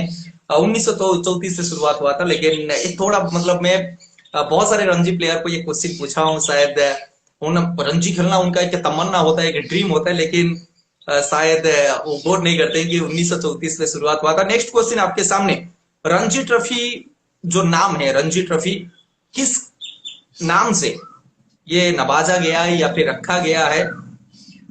किसका नाम से रणजी ट्रॉफी का नाम रखा गया है? रणजीत सिंह जी। जी बिल्कुल, आपने रणजीत सही। सिंह। हाँ, जी रणजीत सिंह जी, इतना मुझे पूरा नाम। और भी कुछ है उनका नाम? जी, मेरे को भी रणजीत इतना सिंह, ही ये है, तो मुझे रणजीत पता है। सिंह जी। रणजीत सिंह जी। जी बिल्कुल, आपने सिर्फ एक गलत आंसर दिया था जो चौथा नंबर का क्वेश्चन था, फिर भी आपने 4 सही जवाब दिया। इसके लिए आपको बहुत बहुत बधाइयां और कंग्रेचुलेशन। क्योंकि देखिए, मैं आपके सामने कुछ भी नहीं हूं, लेकिन आपके पास जो अनुभव है, आपके पास जो क्लास था, आपकी बैटिंग पे जो वो खूबसूरती था, शायद जब मैं आपको सामने से मैं कभी देखता हूं तो मतलब एक ड्रीम होता है, कोई खिलाड़ी को हम देख रहे हैं और वो बहुत बढ़िया तरीके से बैटिंग कर रहे हैं, तो वो सौभाग्य आज आपके साथ बात करते हुए मैंने महसूस किया। तो बात करते हुए मैं उस चीज को सोच रहा हूं या फिर सोचूंगा कि आप किस हिसाब से खेल रहे थे। मेरा ये शायरी राउंड है और यहाँ पे सिर्फ मैं बोलूंगा और आप सुनेंगे। जब अच्छा लगेगा तो जरूर यहाँ पे हमारे जितने दर्शक हैं वो भी हमको बहुत सारे प्यार भेजेंगे। एक चीज मैं आपको बताना चाहूंगा कि पिछला साल हमने जब शुरुआत किया था, एक्चुअली उड़ीसा टेनिस क्रिकेट पे हम कमेंट्री करते हैं और बहुत ऐसा सफर रहा है कि क्या किया जाए लाइफ पे, क्या नहीं किया जाए। बहुत डिसाइड था कि मैं होटल लाइन पे जॉब करता था, उसके बाद इस लाइन पे आना। लेकिन इस साल हमने पूरा उड़ीसा घूमा और हर जगह जाके हमने टेनिस क्रिकेट कवर किया। कुछ 2-3 हमने ड्यूज बॉल टूर्नामेंट भी अटेंड किया था, कॉर्ट बॉल टूर्नामेंट अटेंड किया था। लेकिन ये जो इंस्टाग्राम लाइव पे शायद बहुत सारे सीनियर खिलाड़ी के साथ बात करना और उनका अनुभव को महसूस करना, ये सबसे मेरे को बेहतर लगता है। बहुत सारे हमारे जो फैंस है वो टेनिस क्रिकेट को ज्यादा फॉलो करते हैं, लेकिन मेरे विचार पे मैं जब लाइव पे बात कर रहा हूँ तो फिर प्रोफेशनल क्रिकेटर को लेकर आऊं और उनसे कुछ सीखने के लिए मिले। हमारे यंगस्टर को जो टेनिस क्रिकेट खेल रहे हैं वो टेनिस क्रिकेट से उभर कर आके प्रोफेशनल क्रिकेट खेले जहां पे उनका फ्यूचर बन सकता है। तो आप क्या बताना चाहेंगे शायरी राउंड से पहले, आप क्या बताना चाहेंगे जो टेनिस क्रिकेट खेलते हैं उनको प्रोफेशनल क्रिकेट पे आना चाहिए और उनको मेहनत करना चाहिए और प्रोफेशनल क्रिकेट के तहत उनका फ्यूचर ब्राइट होना चाहिए? क्या आपका संदेश रहेगा उनके लिए? नहीं नहीं नहीं, मैं डेफिनेटली बोलूंगा वो लोग आए, प्रॉपर क्रिकेट बॉल में भी खेले, क्योंकि टेनिस बॉल में भी एक स्किल होता है, वो जी सबके पास नहीं आता। इवन इफ जो भी अच्छे ड्यूस बॉल में खेलते हैं प्रॉपर क्रिकेट बॉल, वो टेनिस बॉल में इतना अच्छा नहीं कर सकते थे। इवन इफ जी जिनका भी, क्योंकि मैं कभी कभी टेनिस बॉल देखता हूँ, एंड आज के डेट में टेनिस बॉल क्रिकेट तो बहुत अच्छी प्रोफेशनली भी हो रहा है हर जी स्टेट में भी। ये सिर्फ ये नहीं बोल रहा हूँ, उड़ीसा की बात कर रहा है, इंडिया में चारों तरफ हो रहा है। तो उसके लिए भी स्पेशल स्किल चाहिए, ऐसा नहीं कोई भी खेल सकता है टेनिस बॉल जाके। तो वो जो स्किल अगर वो क्रिकेट बॉल में भी डाल सकते हैं तो बहुत अच्छा रहेगा, क्योंकि आज के डेट में अगर मैं आईपीएल की आप देख लो, जैसे वो वरुण चक्रवर्ती आया या इसी टाइप प्लेयर, वो पहले टेनिस बॉल में खेलते थे, जी सिर्फ हम लोकल लीग खेलने नटराजन शुरू को किए। देखें, जिस हिसाब से वो टेनिस क्रिकेट से गेंदबाजी करके, हमने तो महेंद्र सिंह धोनी एक आइडियल, मतलब सामने जो टेनिस क्रिकेट पहले वो प्रैक्टिस कर रहे थे, महेंद्र सिंह अनटोल्ड स्टोरी पे जो उन्होंने उनका पिक्चर पे उन्होंने दिखाया कि टेनिस क्रिकेट को हेलीकॉप्टर शॉट का उन्होंने उपयोग किया था। वो हेलीकॉप्टर शॉट अब हर कोई बल्लेबाज खेल रहा है। तो टेनिस क्रिकेट मेरे विचार पे मेरे को बहुत कुछ दिया है, लेकिन मेरे विचार पे क्योंकि मैंने बहुत करीब से देखा हूं उन खिलाड़ियों को जिनके पास वो टैलेंट है जो प्रोफेशनल क्रिकेट पे आके कुछ ना कुछ अचीव कर सकते हैं। तो मेरे तरफ से भी गुजारिश रहेगा कि आप प्लीज प्रोफेशनल क्रिकेट खेलें और अपना फ्यूचर क्रिकेट की जो प्रोफेशनल क्रिकेट है उस पे आप अपना नाम कमाएं। तो अब बस शुरुआत करते हैं सिर्फ आपके लिए ये खासम खास शायरी एपिसोड। ये शायद आपको आपकी दिलों को जीतने की मैं कोशिश करूंगा कि हौसले के तरकस पे कोशिश का वो तीर को जिंदा रख, कि हौसले के तरकस पे कोशिश का वो तीर को जिंदा रख, हार जाए चाहे जिंदगी में सब कुछ मगर फिर से जीतने की उम्मीद को जिंदा रख। आपने वो उम्मीद को जिंदा रखा था जिसके वजह से आप वहां तक पहुंच पाए जहां तक आपने सोचा था। कि हालत की कदमों पर सिकंदर नहीं झुकता, टूटे भी तारे जमीन पर नहीं गिरता, गिरती है बड़े शौक से समंदर नदियां में, कभी किसी नदी पे समंदर नहीं गिरता। लहरों की खामोशी समंदर की बेबसी, जितनी गहरी अंदर है बाहर उतना तूफान है, लेकिन तूफानी बल्लेबाज आप थे, आप रहेंगे हमारे लिए। जियो इतना कि जिंदगी कम पड़ जाए, हंसो इतना कि रोना मुश्किल हो जाए, किसी चीज को पाना तो किस्मत की बात है, मगर कोशिश इतना कर दो भगवान देने पर मजबूर हो जाए। आपने कोशिश किया था जिसके वजह से भगवान ने आपको वो चीज को दिया जहां पे आप है, और यहाँ से भी और भी आप ऊपर की तरफ जाइए और आपका फ्यूचर और भी आपके फ्यूचर पे आप खुश रहे और हर समय आप मुस्कुराते रहे। ये हमारे पास भगवान के पास दुआएं रहेगी। जिंदगी जीना आसान नहीं होता सर, कि जिंदगी जीना आसान नहीं होता, बिना संघर्ष के कोई महान नहीं होता, जब तक ना पड़े हथौड़े की चोट पत्थर भी भगवान नहीं होता। तो निश्चित तौर पर जो आपके कोच होते हैं ना, जो आपको सिखाते हैं, शायद वो आपको आगे की तरफ लेकर जाते हैं। जो आपके सीनियर खिलाड़ी हैं उनको आप रेस्पेक्ट दीजिए और उनसे कुछ सीखिए, या फिर आपके कोच हैं उनसे सीखिए। तो वो हथौड़े की चोट पीछे से पड़ना चाहिए, तब जाके खेल पे सुधार आता है और आपके परफॉर्मेंस पे सुधार आता है। और एक अच्छी शायरी जो लिखा गया है कि असफलता एक चुनौती है उसे स्वीकार करो, क्या कमी रह गई देखो और सुधार करो, जब तक ना सफल हो नींद चैन को त्यागो तुम, संघर्ष के मैदान को छोड़कर मत भागो तुम, कुछ किए बिना जय जयकार नहीं होती, कोशिश करने वालों का कभी भी हार नहीं होती। आपने कोशिश किया था इसलिए आपको हार नहीं जीत मिला है। और अपने गेंदबाजों का धागा खोला है, ये हु नहीं हुंकार है, ये दम नहीं दमदार है, एक शतक से मन नहीं भरता, कहीं सारे शतक की रथ पे रश्मि सार सब बार है। और निश्चित तौर पर बैटर चाहे कोई भी हो या फिर गेंदबाज चाहे कोई भी हो, लेकिन बैटर आप खास हैं क्योंकि आपके पास वो क्लास है। चाहे आप पुल लगाए या फिर वो बैटफुट पंच, लेकिन आपकी शॉट पे वो खूबसूरत है या फिर वो क्लास है जो नजर आता है।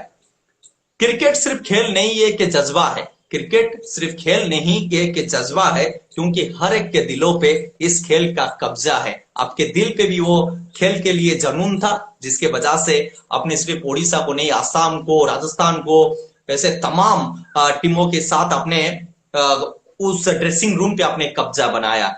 और आने वाले समय पे आपके अंडर जो क्रिकेटर खेल रहे हैं वो भी जाके कब्जा बनाए, ये दुआएं रहेगी हमारे भगवान के पास। आखिरी शायरी आपके सामने मैं पेश करना चाहूंगा कि अपनी मंजिल को भुलाकर जिया तो क्या जिया, है तुम तुझमें तो उसे पा कर देखा, लिख दे खून से अपनी कामयाबी की कहानी, और बोल उस किस्मत को दम है तुझमें तो उसे मिटा कर देखा। जो आप सोच लेते हैं ना, उसको आप जरूर कीजिए और मेहनत कीजिए। मेहनत करने के बाद मेहनत आपके लिए रंग लेके आता है।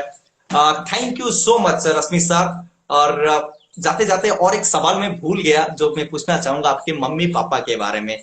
कैसा था ये जब क्रिकेट का आपने सिलसिला शुरुआत किया था, मम्मी पापा का सपोर्ट कैसा था? पहले आपके मम्मी पापा का नाम मैं जानना चाहूंगा। मेरा पापा का नाम है गजेंद्र परिड़ा, माँ का नाम है कमलिनी परिड़ा। जी। टू बी ऑनेस्ट अगर मैं बोलूं, उनका इनिशियली बिल्कुल सपोर्ट नहीं था। इन टर्म्स गलत नहीं बोलूंगा, रॉन्गली नहीं, बिकॉज उनको पता नहीं था स्पोर्टिंग लाइन में आप क्या अचीव करते हो। बीइंग ए सर्विस लाइन में जिसके पेरेंट्स भी होते हैं, उनको लगता है अगर पढ़े लिखे तो अच्छा डिग्री ले ले तो कहीं ना कहीं उसको एक सरकारी नौकरी मिल जाएगी, तो कहीं ना कहीं वो सेटल हो जाएगा। तो इस लाइन में उनको बिल्कुल अंदाजा ही नहीं था कुछ हो सकता है। इवन इफ मैं अंडर 19 जब स्टेट भी खेला, तब भी उनको पता क्या है अंडर 19 स्टेट क्या है, उनको पता नहीं था। उनको थोड़ा पता था रणजी कोई खेलता है, हाँ रणजी कुछ है, वहां खेलने के बाद किसी को नौकरी वोकरी मिल जाता है कहीं ना कहीं, ये दिमाग में उनका था। जब मैं रणजी के लिए सिलेक्ट हुआ, उसके बाद से कुछ नहीं बोले, बट आओ ठीक है तेरा, अब तू तेरा मर्जी, तू क्या करना चाहता है तू कर। तो लेकिन ये मतलब है मेरे तरफ से उनको बहुत बहुत शुक्रिया और शुभकामनाएं। और निश्चित तौर पर उन्होंने जो लाडला को जन्म दिया था, उन्होंने उड़ीसा पे नहीं, उड़ीसा बाहर आउट ऑफ कंट्री पे जाके उन्होंने उनका नाम को रोशन किया था। तो उन्होंने नींव रखा था जिस पे आपने इमारतें खड़ा किया, और उनका दुआएं हैं आपके ऊपर, उनका आशीर्वाद है आपके ऊपर। आप ऐसे ही आगे बढ़ते जाइए और उनका नाम रोशन करते जाइए। Thank you so much Rashmi sir, आपका जो मूल्यवान समय था हमको दिया, और आपके साथ बातचीत करते हुए बहुत कुछ सीखने के लिए मिला, और बहुत कुछ सीखने के लिए मिलेगा जब हम इस वीडियो को यूट्यूब पर लेकर आएंगे। तो ऐसे ही आप क्रिकेट के साथ जुड़े रहें। लेकिन और एक सवाल, लास्ट सवाल मैं पूछना चाहूंगा, ओडिशा क्रिकेट जहां पे आप कोचिंग कर रहे हैं, क्यों, क्या वो सिचुएशन है या फिर क्या वो प्लेटफॉर्म नहीं मिल रहा है जिसके वजह से थोड़ा सा उड़ीसा क्रिकेट पीछे चल रहा है इस समय? और क्या आप बोलना चाहेंगे, उड़ीसा क्रिकेट कैसे ऊपर की तरफ जा सकता है? उड़ीसा से कैसे खिलाड़ी ऊपर की तरफ जा सकते हैं, इंटरनेशनल खेल सकते हैं या फिर आईपीएल खेल सकते हैं? ये इसमें थोड़ा सा मैं बोलूंगा lack of exposure in terms, जैसे होता है ना, हम सीजन से पहले क्या आपस में बहुत ज्यादा प्रिपरेशन करके सिर्फ एकदम बड़े टूर्नामेंट के लिए जाते हैं, वो सफिशिएंट नहीं होता। तो कहने का मतलब आप स्टेट वेट जो रिप्रेजेंट कर चुके हैं, उनको थोड़ा एक्सपोजर चाहिए इन टर्म्स, आप बाहर जाके खेलो। जैसे मैं उनको पुश करता हूँ, आप इंग्लैंड जा सकते हो तो खेल के आओ, 3-4 महीना वहां खेल के बहुत हेल्प करता है। नहीं तो इवन इफ अपना साउथ में लीग होता है, समर में नॉर्थ में क्रिकेट होता है, बहुत सारा अच्छा लीग रहता है, कहीं ना कहीं आप बाहर एक अननोन टीम के साथ आप खेल के आओ, तो उसमें जो परफॉर्मेंस उभर के आता है ना, आपको आज ए प्लेयर ग्रो कराता है। And you know different situation, different player के अगेंस्ट खेल खेल के वो कॉन्फिडेंस बिल्ड होता है।